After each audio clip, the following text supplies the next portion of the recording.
Good evening മാറ്റിനി free ബിനാലേക്ക് എല്ലാവർക്കും സ്വാഗതം.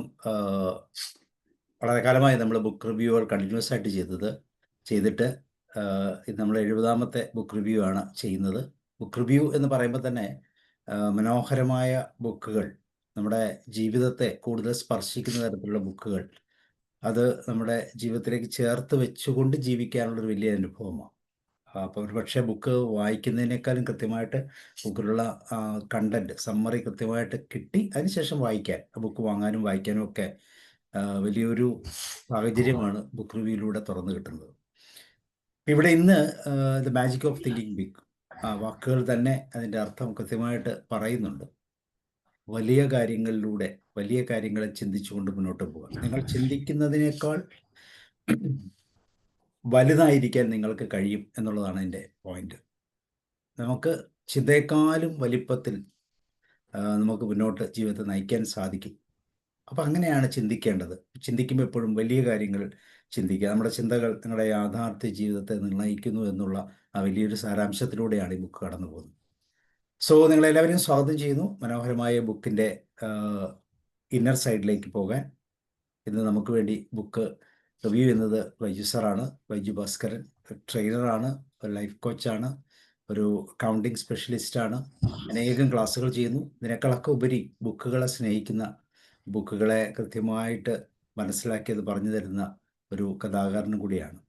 So Baiju sir, you are welcome.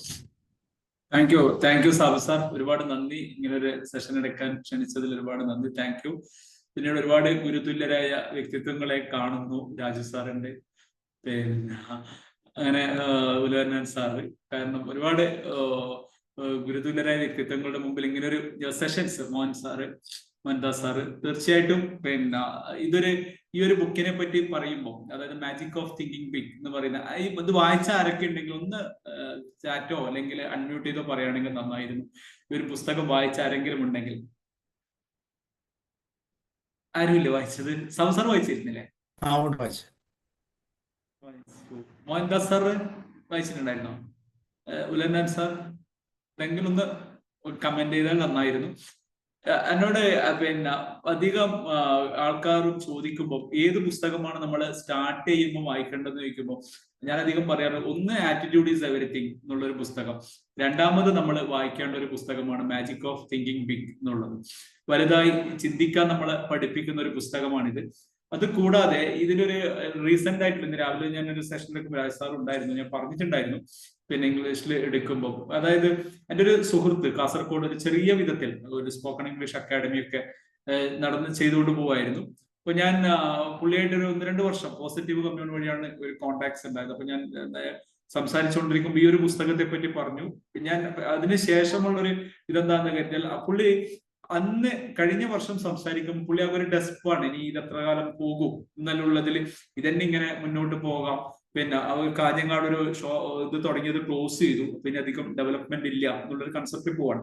ഈ ഒരു പുസ്തകം വായിച്ചതിന് ശേഷം ഇപ്പം നോക്കുമ്പോൾ തലശ്ശേരി സ്റ്റാർട്ട് ചെയ്തിട്ടുണ്ട്, തളിപ്പറമ്പ് സ്റ്റാർട്ട് ചെയ്തിട്ടുണ്ട്. അപ്പൊ ഞാൻ ചോദിച്ചത് എന്താ സീക്രട്ട്? പിന്നെ അന്ന് നീ ഡെസ്പായിരുന്നു, ഇന്ന് നിങ്ങൾ ഒരുപാട് സ്ഥലങ്ങളിൽ ഇനിയും 2-3 ചെയ്യണം എന്നൊക്കെയുള്ള ആവേശത്തിലാണ് പുള്ളി ഉള്ളത്. അപ്പൊ ഞാൻ ചോദിച്ചത് എന്താണ് സംഭവം എന്ന് ചോദിച്ചപ്പോ എനിക്ക് കാണിച്ചു തന്നത് ഈ ഒരു പുസ്തകം മാജിക് ഓഫ് തിങ്കിങ് ബിഗ് എന്നുള്ള ഇതാണ്. പിന്നെ അന്നെ അതായത് നമ്മളെ ജീവിതം ഒന്നും കൂടി നമ്മൾ വലുതായി ചിന്തിക്കണം എന്ന് നമ്മളെ പഠിപ്പിക്കുന്ന ചില പുസ്തകങ്ങൾ തീർച്ചയായിട്ടും. ഈ ഒരു പുസ്തകം ഞാൻ പലപ്പോഴും പറയാറ്, നമ്മൾ ഈ യുവാക്കൾ, നമ്മളൊക്കെ ഒരു 22-23 വയസ്സിൽ ഈ പുസ്തകം വായിച്ചിട്ടുണ്ടെങ്കിൽ ഒരുപക്ഷെ നമ്മളുടെ പലതും നമ്മൾ എങ്ങനെ നമ്മളെ വിൽക്കണം എന്നൊക്കെ പറഞ്ഞു തരുന്ന വളരെ ബ്യൂട്ടിഫുൾ ആയ ഒരു പുസ്തകമാണിത്.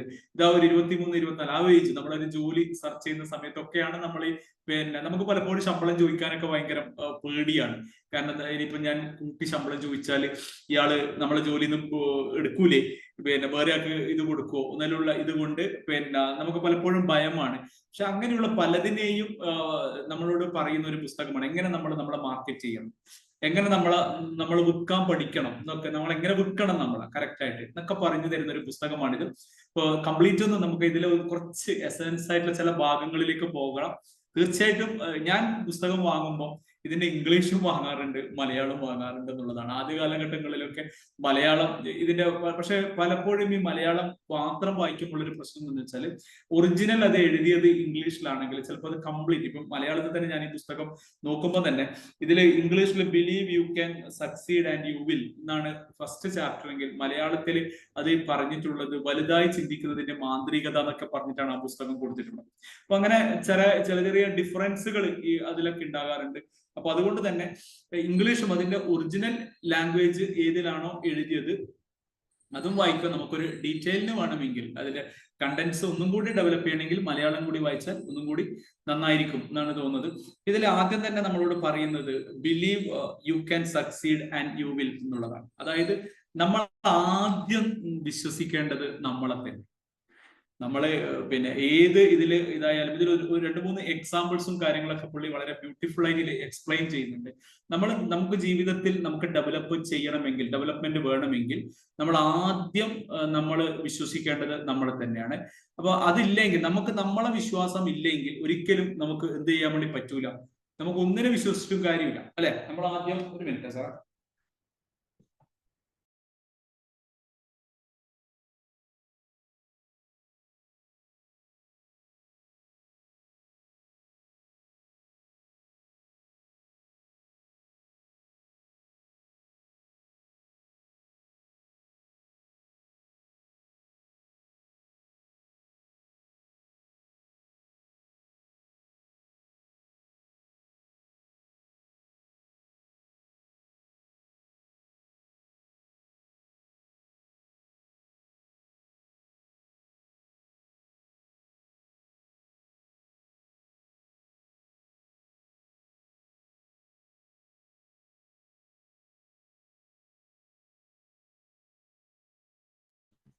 സോറി, വേറൊന്നല്ല, വൈഫും മോനും പുറത്തു പോയിട്ടുണ്ടായത്. അപ്പൊ അവര് വന്നപ്പോ ഡോറ് ലോക്ക് ചെയ്തിട്ടുണ്ട്, അതൊന്ന് ഓപ്പൺ ചെയ്ത് കൊടുക്കാൻ പോയതാണ്.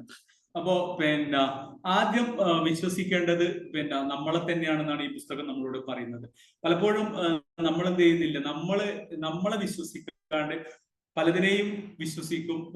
കാരണം എന്തെങ്കിൽ നമ്മൾ ഈ പുസ്തകം നമ്മളോട് സംസാരിക്കുന്ന വളരെ ബ്യൂട്ടിഫുൾ ആയ ഒരു കാര്യം, ജീവിതത്തിൽ പരാജയപ്പെട്ടവരോട് അല്ലെങ്കിൽ പല ബിസിനസ് ചെയ്തിട്ടും അല്ലെങ്കിൽ സക്സീഡ് ആകാത്തവരോടൊക്കെ നമ്മൾ സംസാരിക്കുമ്പോൾ നമുക്ക് ഒരു കാര്യം മനസ്സിലാകുന്നത്, അവര് നമ്മളോട് പറയുന്നത് ഞാൻ അന്നേരം വിചാരിച്ച് ഇതൊന്നും നടക്കൂല, നമ്മൾ അങ്ങനെയുള്ള കുറെ കാര്യങ്ങളാണ് ഇതാവും. പക്ഷെ വിജയിച്ചവരാ നമ്മൾ വിലയിരുത്തുകയാണെങ്കിൽ അവർക്ക് എപ്പോഴും അവരോട് തന്നെ വിശ്വാസം ഉണ്ടായിരുന്നു. ആ ഒരു പ്രൊജക്റ്റിനായാലും ഇതില് ഒരു യങ് വുമൺ പിന്നെ ഒരു മൊബൈൽ ബിസിനസ് സ്റ്റാർട്ട് ചെയ്തതും അത് എങ്ങനെ സക്സസ് ആക്കി എന്നുള്ളതൊക്കെ അവർക്ക് അവരോട് തന്നെ, ആ ബിസിനസ്സിനോട് തന്നെ അവർക്ക് എന്തുണ്ടായിരുന്നു, വളരെ ആത്മവിശ്വാസം ഉണ്ടായിരുന്നു. അതുകൊണ്ട് തന്നെ എന്ത് ചെയ്യും, ഇൻവെസ്റ്റേഴ്സും ഉണ്ടാവും. അപ്പൊ ഇന്നത്തെ ബിസിനസ് ഒക്കെ നേരിടുന്ന മെയിൻ പ്രശ്നം എന്ന് വെച്ചാൽ ഫണ്ടിങ് ഇല്ല. ഫണ്ടിങ്ങിന് വേണ്ടി പിന്നെ നമ്മൾ മറ്റുള്ളവരെ ഇതാകുമ്പോൾ സപ്പോർട്ടിന് വേണ്ടി ചോദിക്കുമ്പോൾ പല ബിസിനസ്സുകാർക്കും അവരുടെ ബിസിനസ്സിൽ തന്നെ വലിയ വിശ്വാസവും ഇത് എത്ര കാലം പോകും, അപ്പൊ പിന്നെ ആരാണ് ഇതിൽ ഇൻവെസ്റ്റ് ചെയ്യാം. അപ്പൊ പല ബിസിനസ്സും പരാജയപ്പെടുന്നതിന്റെ ഒരു റീസൺ അവർക്ക് ചെയ്യുന്നതോ അവർക്ക് തന്നെ അവരോട് വിശ്വാസം ഇല്ലായ്മയാണ് ഇതിന്റെ മെയിൻ പ്രശ്നം. ഈ പുസ്തകം നമ്മളോട് പറയുന്നു. അതേപോലെ തന്നെ ഇതിൽ ബ്യൂട്ടിഫുൾ ആയ ഒരു കഥ പറയുന്നത്, വർഷങ്ങളായിട്ട് ചെറിയ നമ്മളെയൊക്കെ, ഞാനതാ പറഞ്ഞത് 23-24 വയസ്സിലൊക്കെ നമ്മൾ ഈ പുസ്തകം വായിച്ചിരിക്കേണ്ട ഒരു പുസ്തകമാണ്. അത് 23 നമ്മൾ പലപ്പോഴും ഇന്റർവ്യൂവിനൊക്കെ പോകുമ്പോൾ നമ്മളോട് സാലറി ചോദിക്കുമ്പോൾ നമ്മൾ പലപ്പോഴും സാലറി കുറച്ചിട്ടൊക്കെയാണ് നമ്മൾ പറയാം. നമുക്ക് തന്നെ പേടിയാണ്, ഇനിയിപ്പോ ഞാൻ ഈ ശമ്പളത്തെ കൂട്ടി പറഞ്ഞ് അനക്ക് പകരം വേറെ ആരും എടുക്കുവോ, ഇനിയിപ്പോ ശമ്പളം കൂട്ടിയാൽ പണി കൂടുതൽ കിട്ടുമോ എന്നുള്ള കുറെ പ്രശ്നങ്ങളിലാണ് നമ്മൾ നിന്നത്. പിന്നെ നമ്മളെ തന്നെ ഷോർട്ട് സെയിൽ, അതായത് ചെറിയ പൈസക്ക് വിൽക്കാനാണ് നമ്മൾ പലപ്പോഴും. ഇതിൽ ഇങ്ങനെ ഒരു കഥാപാത്രം, അതായത് ഇദ്ദേഹത്തിന്റെ ക്ലാസ്സിൽ അറ്റൻഡ് ചെയ്ത ഒരു കഥാപാത്രം ഇദ്ദേഹത്തോട് പറയുന്നുണ്ട്, പിന്നെ ഞാൻ ഒരുപാട് കാലം ഇങ്ങനെയായിരുന്നു ജീവിച്ചിരുന്നത്, അതായത് വളരെ പരിമിതമായ ഇതില് വലിയ പിന്നെ സമ്പാദ്യവും കാര്യങ്ങളൊന്നുമില്ല, കഷ്ടിച്ച് ഒരു മീഡിയം സ്കെയിൽ എങ്ങനെയാണ്. അപ്പോ അദ്ദേഹം ഒരു ദിവസം, അതായത് ഒരു തിങ്കളാഴ്ചയായിരുന്നു അദ്ദേഹത്തിന്റെ ഒരു പുതിയ കമ്പനിയുടെ ഇന്റർവ്യൂ. ഒരുപാട് എക്സ്പീരിയൻസ് ഉള്ള വ്യക്തിയാണ്. ഇപ്പൊ ഞായറാഴ്ച വൈകുന്നേരമായി അദ്ദേഹം ഹോട്ടലിൽ എത്തി. അപ്പോ അദ്ദേഹത്തിന് ഒരു ലൈഫോട് തന്നെ ഒരു ഫ്രസ്ട്രേഷൻ ഉണ്ട്. കാരണം നമുക്കറിയാം ഒരുപാട് കഴിവുകളും കാര്യങ്ങളൊക്കെ ഉണ്ട്, പക്ഷെ വേണ്ട വിധത്തിൽ വരുമാനം വരുന്നില്ലെങ്കിൽ, നമുക്ക് ചില വ്യക്തിത്വങ്ങളൊക്കെ അറിയാം നല്ല പൊട്ടൻഷ്യലും കഴിവുകളൊക്കെ ഉണ്ട്, പക്ഷെ അതിനനുസരിച്ചുള്ള വരുമാനമൊന്നും ഇല്ലാത്തതിന്റെ ഒരു ഫ്രസ്ട്രേഷൻ അദ്ദേഹത്തിനുണ്ട്. അപ്പോ അന്ന് അദ്ദേഹം പിന്നെ ഹോട്ടലിൽ നിന്ന് അദ്ദേഹത്തെ തന്നെ നമ്മളെ തന്നെ ചില സമയങ്ങളിൽ നമ്മളെ തന്നെ ഒന്ന് ഒരു ഒബ്സർവേഷൻ നടത്തുകയാണെങ്കിൽ പുള്ളിക്ക് കാര്യം മനസ്സിലായത് ഞാൻ കുറച്ച് ഞാനൊരു മടിയനും പിന്നീട് ഒരു ഉൾവലി എന്നൊരു ക്യാരക്ടറും എനിക്ക് നന്നായിട്ട് പ്രസന്റ് ചെയ്യാൻ പറ്റാത്ത വ്യക്തിത്വം ഒക്കെ ആണെന്ന് പുള്ളിക്ക് മനസ്സിലായി, റിയലൈസേഷൻ വന്നു. അന്ന് അദ്ദേഹം തീരുമാനിക്കുകയാണ്, അദ്ദേഹം ഓൾറെഡി ഡിസൈഡ് ചെയ്ത സാലറിയെക്കാളും കൂടുതൽ അദ്ദേഹം ചോദിക്കും എന്നുള്ളത്. നെക്സ്റ്റ് ഡേ ഇന്റർവ്യൂവിന് വന്നു, അദ്ദേഹം ചോദിച്ച സാലറി അദ്ദേഹം ഡിസൈഡ് ചെയ്തു, ചോദിച്ച സാലറി അദ്ദേഹത്തിന് കിട്ടുകയും ചെയ്തു. നമ്മൾ പലപ്പോഴും നമ്മൾ ചോദിക്കുന്നില്ല എന്നുള്ളതാണ് ഇമ്പോർട്ടൻറ്റ്. പല സ്ഥലങ്ങളിലും ചിലപ്പോൾ നമ്മൾ ചോദിച്ചിട്ടുണ്ടെങ്കിൽ നമ്മുടെ പൊട്ടൻഷ്യലും കഴിവുകളൊക്കെ ചിലപ്പോൾ എംപ്ലോയർക്ക് താല്പര്യം ഉണ്ടാകും നമുക്ക് നല്ല വിധത്തിൽ തരണം എന്നുള്ളത്. പക്ഷെ നമ്മൾ എന്ത് ചെയ്യുന്നു, നമ്മൾ പലപ്പോഴും നമ്മളെ ഷോർട്ട് സെയിൽ ചെയ്യാൻ വേണ്ടി അത്രക്കൊന്നും ഇല്ലാതാണ് നമ്മൾ ചിന്തിക്കുന്നത്. അപ്പൊ അങ്ങനെ ചെയ്യാൻ പാടില്ല എന്ന് പറയുന്നു. അപ്പൊ നമ്മൾ തന്നെ നമ്മൾ ഇടക്കിടക്ക് ഒന്ന് ഇവാലുവേറ്റ് ചെയ്യണം എന്ന് പറഞ്ഞു. ഇതിൽ പിന്നീട് ഈ ഫസ്റ്റ് ചാപ്റ്ററിൽ തന്നെ വളരെ ബ്യൂട്ടിഫുൾ ആയ ഒരു സംഭവമാണ്. നമ്മളെ മനസ്സ് എന്ന് പറയുന്നത് ഒരു ഫാക്ടറിയാണ്, അതായത് ചിന്തകൾ പ്രൊഡ്യൂസ് ചെയ്യുന്ന ഫാക്ടറിയാണ്. ഇതിൽ ഒരു ഫാക്ടറിയിലാകുമ്പോൾ എന്തുണ്ടാകും, ഫോർമാൻമാർ ഉണ്ടാകും. ഇതിൽ 2 ഫോർമാൻമാരാണുള്ളത്. ഒന്ന് മിസ്റ്റർ വിജയ് ആൻഡ് രണ്ടാമത്തെ ആള് മിസ്റ്റർ തോൽവി എന്നുള്ളതാണ് പറയുന്നത്. ഇതിൽ ഈ 2 ഫോർമാൻമാരും വളരെ അനുസരണശീലമുള്ള ആൾക്കാർ. അപ്പൊ നമ്മൾ രാവിലെ തന്നെ എണീച്ചിട്ട് ഞാൻ പറയുന്നത് ബ്യൂട്ടിഫുൾ ആയ വളരെ നല്ലൊരു ദിവസമാണ്, ഞാൻ നല്ല പ്രൊഡക്റ്റീവായിട്ട് ഇന്ന് ഞാൻ യൂസ് ചെയ്യും എന്നൊക്കെ ചിന്തിച്ചിട്ടാണ് ഞാൻ സ്റ്റാർട്ട് ചെയ്യുന്നുണ്ടെങ്കിൽ അന്ന് മിസ്റ്റർ വിജയ് എന്നുള്ള ഫോർമാനാണെന്ന് വർക്ക് ചെയ്യും. പിന്നെ ഇനി രാവിലെ എഴുന്നേറ്റ ഉടനെ തന്നെ അന്ന് വിജയിന്റെ ദിവസമാണ്, അന്ന് നല്ല പ്രൊഡക്റ്റീവ് ആയിരിക്കും. നമ്മൾ എക്സസൈസ് ചെയ്യും, മെഡിറ്റേഷൻ ചെയ്യും, പിന്നെ എന്തൊക്കെയാണോ നമുക്ക് പോസിറ്റീവ് ആയിട്ടുള്ള കാര്യങ്ങൾ ചെയ്യുന്നത് അതെല്ലാം നമ്മൾ അന്ന് ചെയ്യും. ഇനി ചില ദിവസങ്ങളിൽ നമ്മൾ രാവിലെ എഴുന്നേറ്റ ഉടനെ തന്നെ പറയും ഇന്ന് വയ്യ, ഇന്ന് തീരെ കാലും കൈ കടച്ചിൽ, അല്ലെങ്കിൽ ഒരു മൂഡില്ല എന്നൊക്കെ നമ്മൾ പറയുകയാണെങ്കിൽ അന്ന് മിസ്റ്റർ തോൽവിയാണെന്ന് ആ ഫാക്ടറി ഭരിക്കുക. അന്ന് മിസ്റ്റർ തോൽവിന്റെ ദിവസമായിരിക്കും. അന്ന് എന്തേ ഉണ്ടാവുള്ളൂ, ഇങ്ങനെയുള്ള മോശം കാര്യങ്ങളൊക്കെ നടക്കുള്ളൂ. 2 ആളും ഭയങ്കര അനുസരണശീലമുള്ളവരാണ്. അപ്പൊ അതില് നമ്മൾ ആർക്കാണോ പണി കൊടുക്കുന്നത് കൂടുതൽ അവർ ശക്തിയും പ്രാപിക്കും എന്നുള്ളതാണ്. നമ്മള് മിസ്റ്റർ വിജയ്ക്കാണ് കൂടുതൽ വർക്ക് കൊടുക്കുന്നുണ്ടെങ്കിൽ മിസ്റ്റർ വിജയ് എന്ത് ചെയ്യും, ശക്തി പ്രാപിക്കും, നന്നായിട്ട് നല്ല പവർഫുൾ ആകും. ഇനി നമുക്ക് തന്നെ അറിയാം ചില നമ്മളെ മൈൻഡില് ഇപ്പം റോബിൻ ശർമ്മയുടെ ഒക്കെ പുസ്തകങ്ങളൊക്കെ പറയുന്നത് പോലെ, അതായത് മങ്ക് ഹൂ സോൾഡ് ഫെറാറിയിലൊക്കെ പറയുന്നത് പോലെ നമ്മളെ മനസ്സിനെ നല്ലൊരു പൂന്തോട്ടമാക്കി വെച്ച് നിർത്തണം, അതിൽ നല്ല ചെടികൾ മാത്രം വെച്ച് പിടിപ്പിക്കുക, അല്ലെങ്കിൽ എന്ത് ചെയ്യും മോശം ചെടികൾ കളകൾ വളരും എന്നുള്ളതാണ്. ഇപ്പൊ നമ്മളെ ഡേസ് തന്നെ നമ്മൾ ഒബ്സർവ് ചെയ്താൽ മനസ്സിലാക്കും, നമ്മളെ മൈൻഡിന് എന്തെങ്കിലും ഒരു ചെറിയൊരു ചാൻസ് കൊടുത്താൽ മതി, ഒരു നെഗറ്റീവ് ഇതിന് ഒരു ചെറിയൊരു ചാൻസ് കൊടുത്താൽ മതി, പിന്നെ നെഗറ്റീവിന്റെ ഒരു കൂമ്പാരമായിരിക്കും വരുന്നുണ്ട്. എല്ലാറ്റിലും നെഗറ്റീവ് കാണും, നമ്മൾ അസ്വസ്ഥരാകും അല്ലെ? അങ്ങനെയൊക്കെ ഒബ്സർവ് നിങ്ങളൊക്കെ എന്നെക്കാളും കൂടുതൽ സൈക്കോളജി അറിയുന്ന ഉദാഹരണം സാറുണ്ട്, സാബു സാറുണ്ട്. അപ്പൊ നിങ്ങളോട് ഞാൻ കൂടുതൽ അത് പറയേണ്ട കാര്യമില്ല. അപ്പൊ തീർച്ചയായിട്ടും അങ്ങനെയൊക്കെ ഉണ്ടാവാറില്ലേ? ഒരു നെഗറ്റീവിന്റെ ഒരു അകമ്പടി തന്നെയല്ലേ ഉണ്ടാവാറ്, അല്ലെ ഉദാഹരണം സാർ? കൂടുതലും അതിനുള്ള സാധ്യതകളാണ്. അല്ല, ചെറിയ മൈൻഡിന് ഒരു ചെറിയൊരു ചാൻസ് എനക്കും എന്നെ തന്നെ എനിക്ക് ഒബ്സർവ് ചെയ്തപ്പോ തോന്നിയൊരു കാര്യമാണ്, ഒരു ചെറിയൊരു ചാൻസ് കൊടുത്താൽ മതി.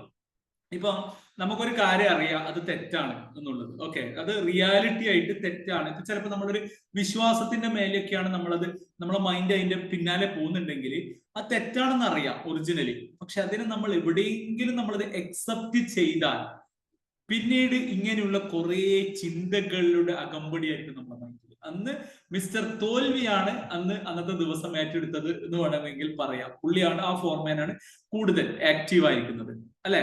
ഇങ്ങനെയായിരിക്കും നമ്മള് ലൈഫിനെ ഒബ്സർവ് ചെയ്താൽ നമുക്ക് മനസ്സിലാവുന്ന ഒരു കാര്യമാണ്. ഇതിലെ ബെസ്റ്റ് വഴി ഈ പുസ്തകം നമ്മളോട് പറയുന്നു, മിസ്റ്റർ തോൽവിയെ എന്നേക്കുമായി ജോലിയിൽ നിന്ന് പിരിച്ചുവിടുക എന്നുള്ളതാണ്.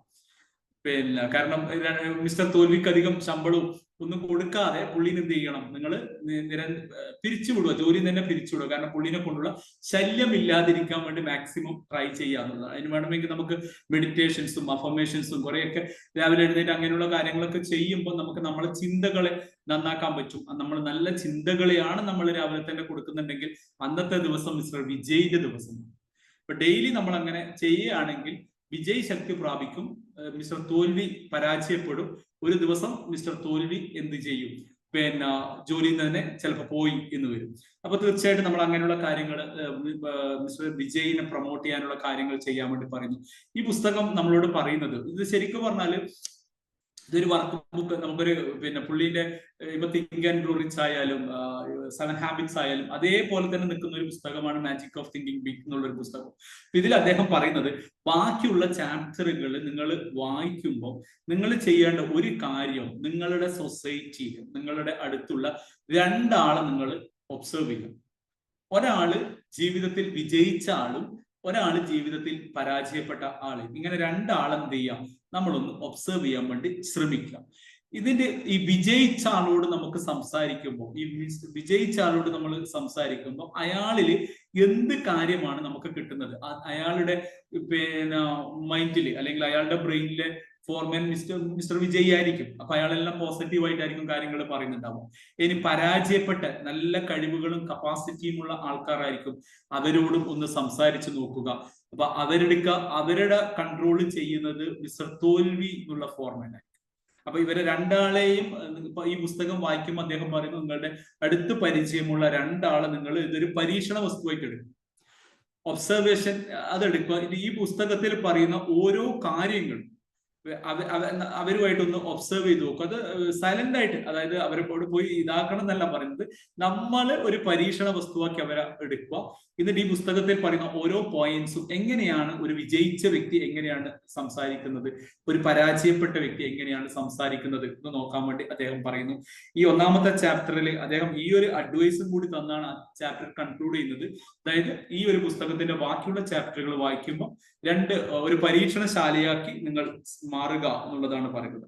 പിന്നീട് നമ്മളുടെ ഏറ്റവും വലിയൊരു എക്സ്ക്യൂസ് ആണ്, അതായത് അദ്ദേഹം 2ൽ പറയുന്നത് ഒഴിവ് കഴിവ് രോഗത്തെ, അതായത് എക്സ്ക്യൂസിനെ, പിന്നെ പരാജയ രോഗത്തെ ചികിത്സിച്ച് ഭേദമാക്കുക എന്നാണ് മലയാളം ചാപ്റ്ററിന്റെ പേര്. ഇംഗ്ലീഷിൽ കുറച്ചും കൂടി കറക്റ്റ് ആയിട്ട് പറയുന്നുണ്ട്, cure yourself of excusitis the failure disease. അതായത് നമ്മളെപ്പോഴും എന്താണ് പറയാ, ഇന്ന് അത്ര പോരാ, ഇന്ന് നല്ല ദിവസമല്ല, ഇന്ന് അമാവാസ്യയാണ്, അല്ലെങ്കിൽ രാഹു ഇത് ചൊവ്വാഴ്ചയാണ്, അപ്പൊ അങ്ങനെ പല എക്സ്ക്യൂസുകൾ നമ്മൾ പറയുന്നതാണ്. പക്ഷേ ആർട്ട് ഓഫ് ലെസിനെസ് എന്ന് പറയുന്ന ഒരു പുസ്തകത്തിനെ കോട്ട് ചെയ്യുകയാണെങ്കിൽ അതിൽ വളരെ ബ്യൂട്ടിഫുൾ ആയി പറയുന്ന ഒരു കാര്യം, എന്ത് തുടങ്ങാൻ ഈ നിമിഷമാണ് ഏറ്റവും ബ്യൂട്ടിഫുൾ ആയ ഒരു നിമിഷം. ഏറ്റവും ബ്യൂട്ടിഫുൾ ആയ നിമിഷം ഈ ഒരു നിമിഷമാണ്. അല്ല എങ്കിൽ ഇങ്ങനെ ഒരു നല്ലൊരു ടൈം ഉണ്ടായിരുന്നു, അത് 20 വർഷം മുമ്പാണ്, ഇപ്പൊ ഒരിക്കലും നമുക്ക് കിട്ടൂല. അല്ലെങ്കിൽ ബെസ്റ്റ് ടൈം എന്ന് പറയുന്നത് എന്താണ്, ഈ ഒരു നിമിഷമാണ് എന്ന് അദ്ദേഹം പറയുന്നു. അപ്പൊ അതിൽ അദ്ദേഹം പറയുന്നത്, നമ്മൾ ഏതൊക്കെ എക്സ്ക്യൂസുകളാണ് നമ്മൾ പറയാറ്, നമ്മൾ ലൈഫിൽ എന്തൊക്കെ എക്സ്ക്യൂസുകളാണ് നമ്മൾ ലൈഫിൽ പറയാറ്?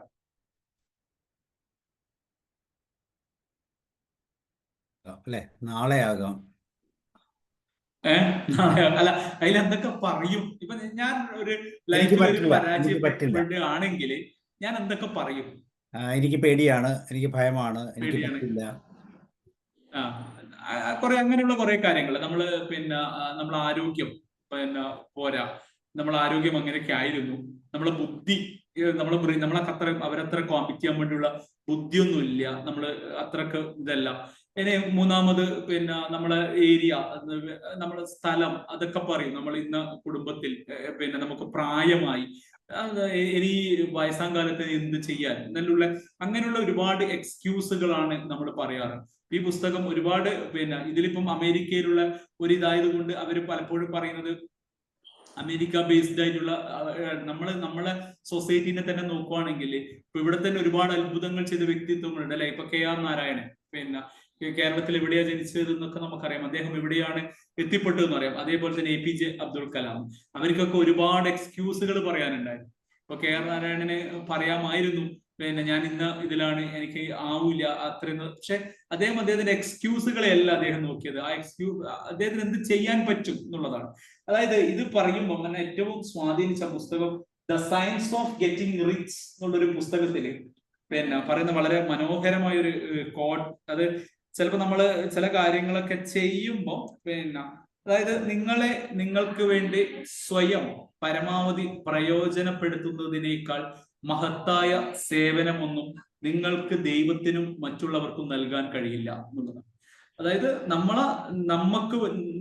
നിങ്ങൾക്ക് വേണ്ടി സ്വയം പരമാവധി പ്രയോജനപ്പെടുത്തുന്നതിനേക്കാൾ മഹത്തായ സേവനമൊന്നും നിങ്ങൾക്ക് ദൈവത്തിനും മറ്റുള്ളവർക്കും നൽകാൻ കഴിയില്ല. നമുക്ക് ഓരോ വ്യക്തിത്വങ്ങളെയും ഇപ്പൊ നമ്മളിപ്പോ ദൈവത്തിനെ വിശ്വസിച്ചാലും പ്രകൃതിനെ വിശ്വസിച്ചാലും ആരെയായാലും നമ്മൾ എന്ത് ചെയ്യുന്ന ഒരു പൊട്ടൻഷ്യലിലാണ് നമ്മൾ ഇങ്ങോട്ടേക്ക് അയച്ചിട്ടുള്ളത്. ഓക്കെ, അത് നമുക്ക് മാത്രം യൂസ് ചെയ്യാൻ വേണ്ടിയല്ല, സൊസൈറ്റിക്കും കൂടിയാണ്.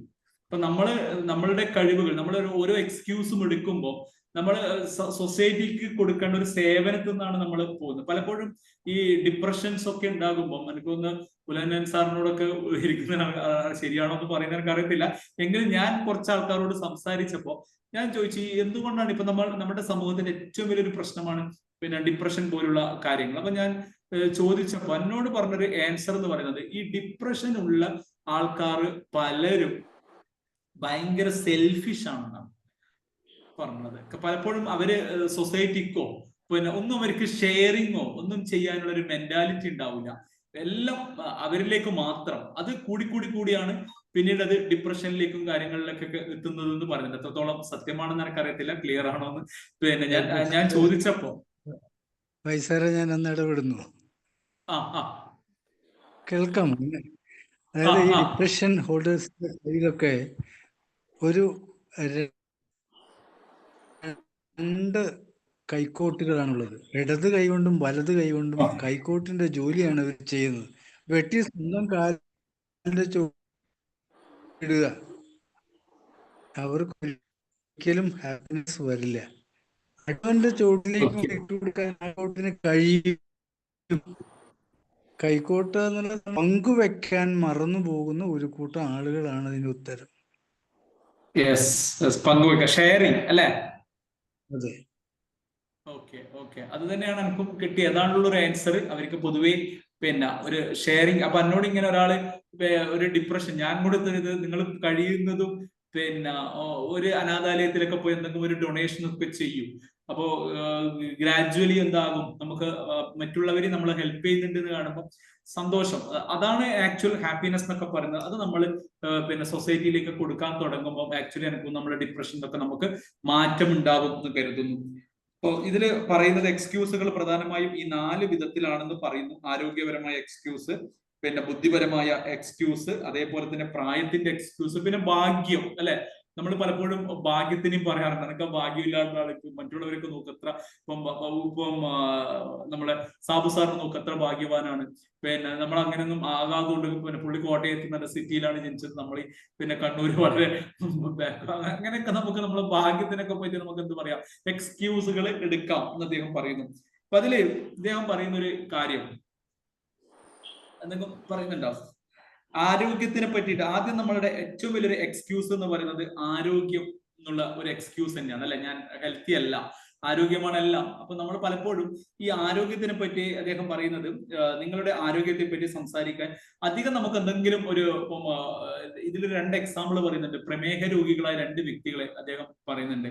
അതില് ഒരാൾക്ക് ലൈറ്റായിട്ട് അത്ര വലിങ്ങനൊന്നുമില്ല, ബോർഡർ ജസ്റ്റ് ക്രോസ് ചെയ്തു എന്നുള്ളതാണ്. അപ്പൊ ഇദ്ദേഹം ഫുൾ ടൈം എല്ലാവരോടും പറയുന്നത് ഞാനൊരു പ്രമേഹ രോഗിയാണ്, എനിക്ക് ഇത് ചെയ്യാൻ പാടില്ല, ഓവർ വെയിറ്റ് ചെയ്യാൻ പാടില്ല, അത് ചെയ്യാൻ പാടില്ല. ഇതിനെ പ്രമേഹത്തെ പറ്റി അദ്ദേഹം സംസാരിക്കുന്നുള്ളൂ ഫുൾ ടൈം ഇതിനെ പറ്റി. പക്ഷെ അദ്ദേഹത്തിന് എന്തേ ഉള്ളൂ, പ്രമേഹം ജസ്റ്റ് ആ ബോർഡറിൽ നിന്ന് ഇപ്പൊ 110 ആണെങ്കിൽ ചിലപ്പോൾ ഒരു 130 140. പക്ഷെ ഫുൾ ടൈം ആൾക്കാരോട് എല്ലാം സംസാരിക്കുന്നത് പ്രമേഹത്തെ പറ്റിയാണ്. മറ്റേ ആൾക്ക് വേറൊരാൾക്ക് പ്രമേഹമുണ്ട്, പക്ഷേ അദ്ദേഹം അതിനധികം മൈൻഡ് ചെയ്തില്ല. അദ്ദേഹത്തിന്റെ ജീവിതം. കാരണം നമുക്കിങ്ങനെ അധികം ആൾക്കാരോട് പറയുന്നില്ല. പലരും ഈ ഷുഗർ ഒക്കെ പറയുന്ന എനിക്ക് തോന്നുന്നു ഒരു സഹതാപം, സിമ്പതി കിട്ടാനൊക്കെ പറയാറുണ്ട് തോന്നുന്നു. അപ്പൊ ഇദ്ദേഹം എന്ത് ചെയ്യുന്നില്ല, നമ്മളെ ആരോഗ്യത്തിന്റെ ഒരു മോശം അവസ്ഥ നമ്മൾ എല്ലാവരോടും സംസാരിക്കാൻ പാടില്ല എന്നാ പറയുന്നത്. നമ്മള് ലോ ഓഫ് അട്രാക്ഷൻ ഒക്കെ പഠിച്ചാൽ നമ്മളിങ്ങനെ പറഞ്ഞ് എനിക്ക് വയ്യ, ഞാൻ അങ്ങനെയാണ് ഇങ്ങനെയാണ്, എനിക്ക് അത് ചെയ്തുവിടുന്നു, അങ്ങനെയുള്ള കാര്യങ്ങൾ അദ്ദേഹം ഒഴിവാക്കാൻ പറയുന്നു. നമ്മളെ ഹെൽത്തിനെ പറ്റിയിട്ടുള്ള മോശമായ കാര്യങ്ങൾ എന്ത് ചെയ്യാൻ വേണ്ടി പാടില്ല, നമ്മൾ അധികം സംസാരിക്കാൻ പാടില്ല എന്ന് അദ്ദേഹം പറയുന്നു. അതേപോലെ തന്നെ ഇതിൽ പറയുന്ന വളരെ മനോഹരമായത് തേഞ്ഞു തീരുന്നത് തുരുമ്പിച്ചു തീരുന്നതിനേക്കാൾ എത്രയോ മെച്ചമാണ് എന്നുള്ളതാണ്. അതായത് നമ്മൾ എന്ത് ചെയ്യണം, നമ്മൾ ആരോഗ്യത്തിന്റെ എക്സ്ക്യൂസ് തേഞ്ഞു തീരുന്നതാണ് ബെറ്റർ അല്ലെ. നമ്മളൊന്നും ചെയ്തിട്ടില്ലെങ്കിൽ അത് തുരുമ്പിച്ച് തീരും. അതിനേക്കാളും ബെറ്റർ ആണ് എന്ത് തേഞ്ഞു തീരുന്നത്. അപ്പൊ ആരോഗ്യത്തെ പറ്റിയുള്ള എക്സ്ക്യൂസുകൾ അധികം പറയാതിരിക്കുക. നമുക്ക് പറ്റുന്ന നമ്മളെ കൊണ്ട് പറ്റാവുന്നത് മാക്സിമം ചെയ്യാൻ വേണ്ടി ശ്രമിക്കുക എന്ന് അദ്ദേഹം നമ്മളോട് പറയുന്നു. അധികം പലരും നമ്മൾ സൊസൈറ്റിയിൽ നമ്മൾ ശ്രദ്ധിച്ചാൽ മനസ്സിലാകും, നമ്മള് തൽക്കാലം ആർക്കും നമ്മളുടെ നെഗറ്റീവ്, ഞാൻ ഷുഗർ ഇത്രയുണ്ട്, അതുണ്ട്, ഇതുണ്ട് എന്നൊക്കെ വിചാരിക്കുമ്പോൾ നമ്മൾ പലപ്പോഴും എന്തോ ഒരു ഇത് കിട്ടാനാണ്, പക്ഷെ ആർക്കും അത് ഇല്ല എന്നുള്ളതാണ് സത്യം. നമ്മൾ എത്രത്തോളം വേറൊരാൾക്ക് ഷുഗർ ഉണ്ട്, അതുണ്ട് എന്നൊക്കെ, അയാളുടെ ഹെൽത്ത് വീക്ക് ആണെന്ന് പറയുമ്പോൾ ആ സമയം കുറച്ച് ഉണ്ടാകും അല്ലെ. നമ്മൾ ഫുൾ ടൈം ഒക്കെ അവർക്ക് എന്തെങ്കിലും ഇതൊന്നും നമ്മൾ ചെയ്യാറില്ല അതിന് മുമ്പേ. അപ്പൊ തീർച്ചയായും നമ്മൾ എന്ത് ചെയ്യണം, ഹെൽത്തിനെ പറ്റിയിട്ടുള്ള അധികം എക്സ്ക്യൂസുകളും അല്ലെങ്കിൽ അതിന്റെ പരാതികൾ നമ്മൾ എല്ലാവരോടും പറയാതിരിക്കുക എന്ന് പറയും. പിന്നീട് രണ്ടാമത് അദ്ദേഹം പറയുന്നത്, നമ്മൾ പിന്നെ പറയുന്നത് കാര്യം എന്താണ്, ബുദ്ധിയെ പറ്റിയില്ല. ഇപ്പൊ ഞാൻ ഇന്നത്തെ മോഡേൺ ഇതില് ഇപ്പം ഓരോർക്കും ഓരോ സ്കില്ലുണ്ട്. ഇപ്പൊ നമ്മളിപ്പം നല്ല ബ്രെയിനും ഉള്ളവർ മാത്രമാണോ ജീവിതത്തിൽ സക്സസ് ആകുന്നത്? നല്ല എല്ലാറ്റിലും A+ഉം അതും എല്ലാം കിട്ടിയവർ മാത്രമാണോ ലൈഫിൽ സക്സസ് ആകുന്നത്? എന്താണ് നിങ്ങളുടെ അഭിപ്രായം? നല്ല ബ്രെയിൻ ഉള്ളതാണോ വളരെ ഇമ്പോർട്ടന്റ്? അല്ല, അങ്ങനെ നിർബന്ധമില്ല.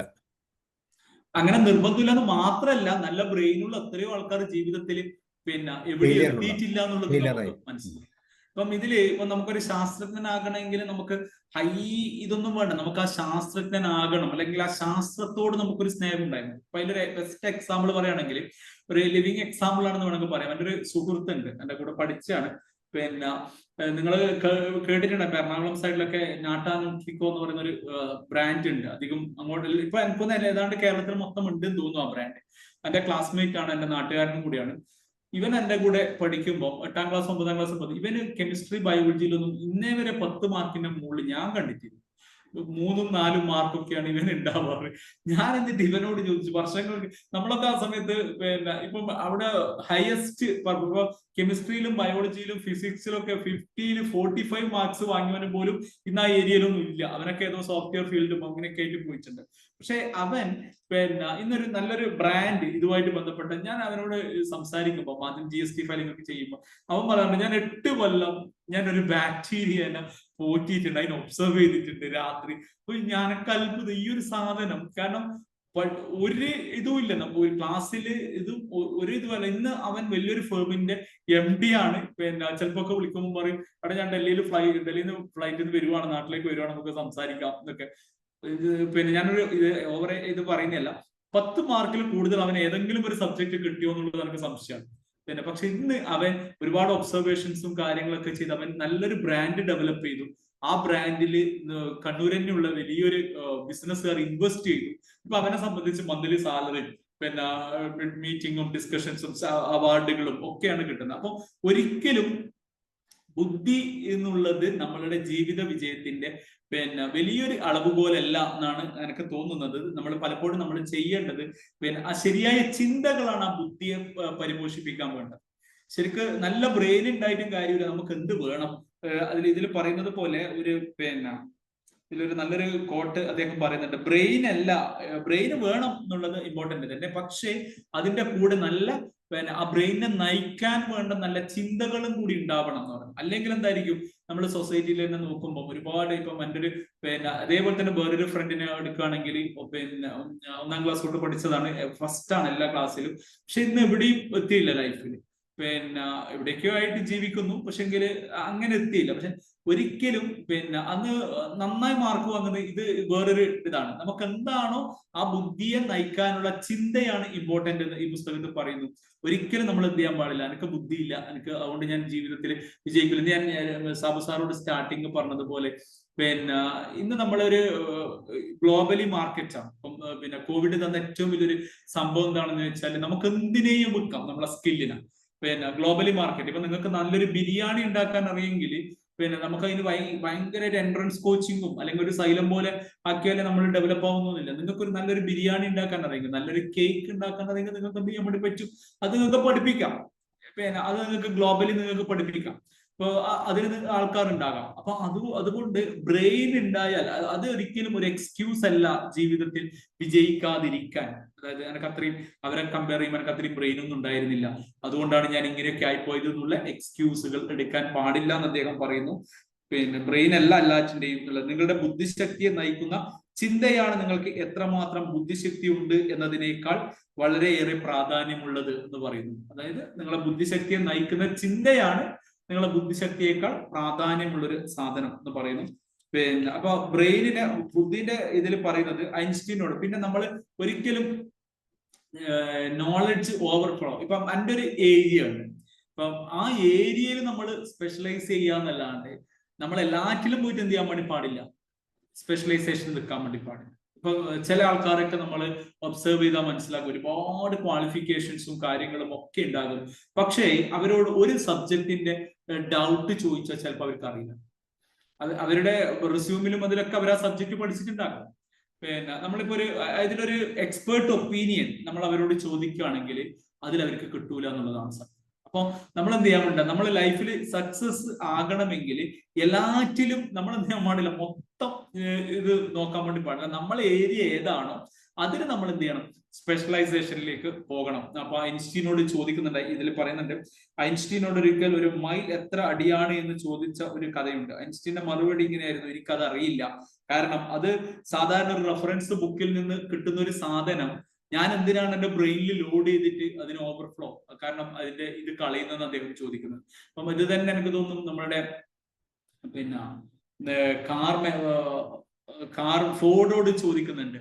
പിന്നെ നമ്മളെ തിങ്ക് ആൻഡ് ഗ്രോ റിച്ച് എന്ന് പറയുന്ന പുസ്തകത്തിൽ പറയുന്നുണ്ട്, സ്പെഷ്യലൈസേഷന്റെ പ്രാധാന്യത്തെ പറ്റി പറയുമ്പോൾ ഫോർഡോട് ഒരു പത്രപ്രവർത്തകൻ ചോദിക്കുന്നുണ്ട്, നിങ്ങൾക്കറിയോ 2ാം ലോക മഹായുദ്ധത്തില് അമേരിക്ക എത്ര പട്ടാളക്കാരെ ജപ്പാനിലേക്ക് അയച്ചു, അങ്ങനെയുള്ള പല കാര്യങ്ങളും ചോദിച്ചപ്പോ ഫോർഡ് പറയുന്നുണ്ട്, എനിക്ക് ഇതിനെപ്പറ്റി അറിയേണ്ട കാര്യമില്ല, നിങ്ങൾ ഒരു കാര്യം ചെയ്യും, നിങ്ങൾ ഓട്ടോമൊബൈലിനെ പറ്റി എന്തെങ്കിലും ഒരു ക്വസ്റ്റ്യൻ ചോദിക്കും, ഞാൻ പറഞ്ഞു തരാം, കാരണം ബാക്കിയുള്ളതൊക്കെ അറിയാൻ എനിക്കൊരു ഫോൺ കോൾ മതി, എൻ്റെ ഓഫീസിൽ സ്റ്റാഫുകൾ ഇരിക്കുന്നുണ്ട്, അവർ മറുപടി തരും, എനിക്ക് എൻ്റെ ഏരിയ ഏതാണോ, സ്പെഷ്യലൈസേഷൻ ഏതാണോ അതിലേക്കാണ് ഞാൻ ഫോക്കസ് ചെയ്യേണ്ടത്. ഈ പുസ്തകം നമ്മളോട് പറഞ്ഞു. അതുകൊണ്ട് ബുദ്ധി, ഞാൻ പറഞ്ഞു, പിന്നെ കേക്ക് മേക്കിംഗ് നമുക്ക് ചെയ്യാം, ബിരിയാണി, അതേപോലെ തന്നെ നമുക്ക് സോഫ്റ്റ്വെയർ, നമ്മളുടെ ടേസ്റ്റ് ഏതാണോ അല്ലെങ്കിൽ നമ്മൾ ഏതിലാണോ നമുക്ക് കൂടുതലുള്ളത് അതിലേക്ക് നമ്മളോട് ഫോക്കസ് ചെയ്യാൻ വേണ്ടി ഈ പുസ്തകം നമ്മളെ പഠിപ്പിക്കുന്നത്. അങ്ങനെ തന്നെയാണ് നമ്മൾ ചെയ്യേണ്ടത്, കാരണം നമുക്ക് എല്ലാറ്റിലും എന്ത് ചെയ്യാൻ വേണ്ടി പറ്റില്ല. അതാണ് ഞാൻ ചിലപ്പോൾ പിന്നെ നമുക്ക് ചെറിയ ചെറിയ അറിവുകൾ നമുക്ക് നേടിയെടുക്കാൻ വേണ്ടി പറ്റും. ഇപ്പൊ സൈക്കോളജിയിലായാലും അതിലൊരു ഡീപ്പായിട്ട്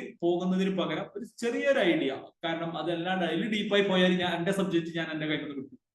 പിന്നെ അതിലാണ് നമ്മൾ എന്ത് ചെയ്യുന്നത്, ബ്രാൻഡിങ് ചെയ്യുന്നത്. അപ്പൊ നമ്മൾ എടുക്കുന്ന വിട്ടുപോകും. അപ്പൊ എല്ലാറ്റിനുമല്ല നമ്മൾ ശരി. ഇനി ബുദ്ധിയുടെ പേരിലുള്ള പിന്നെ കഴിവ് രോഗത്തെ ഒഴിവാക്കാൻ പറഞ്ഞത്, നിങ്ങളുടെ ബുദ്ധി ഒരിക്കലും വില കുറച്ച് കാണുകയും മറ്റാരുടെ ബുദ്ധിയെ ഒരിക്കലും അധികരിച്ച് കാണുകയും ചെയ്യാതിരിക്കുക എന്നുള്ളതാണ്. അതായത് പിന്നെ നമ്മളൊന്നിനും കൊള്ളൂല, മറ്റവനൊക്കെ ഭയങ്കര ബുദ്ധി പഠിപ്പിച്ചിട്ടാണ്, അതാണ് ഇതാണെന്നൊക്കെ പറഞ്ഞ് മറ്റവരങ്ങ് കയറ്റി, നമ്മളും ഓക്കെയാണ്. നമ്മൾ ആദ്യം ചെയ്യണം, നമ്മളെ ഒരു റെസ്പെക്ട് ചെയ്യണം എന്ന് ഈ പുസ്തകം പറയുന്നു.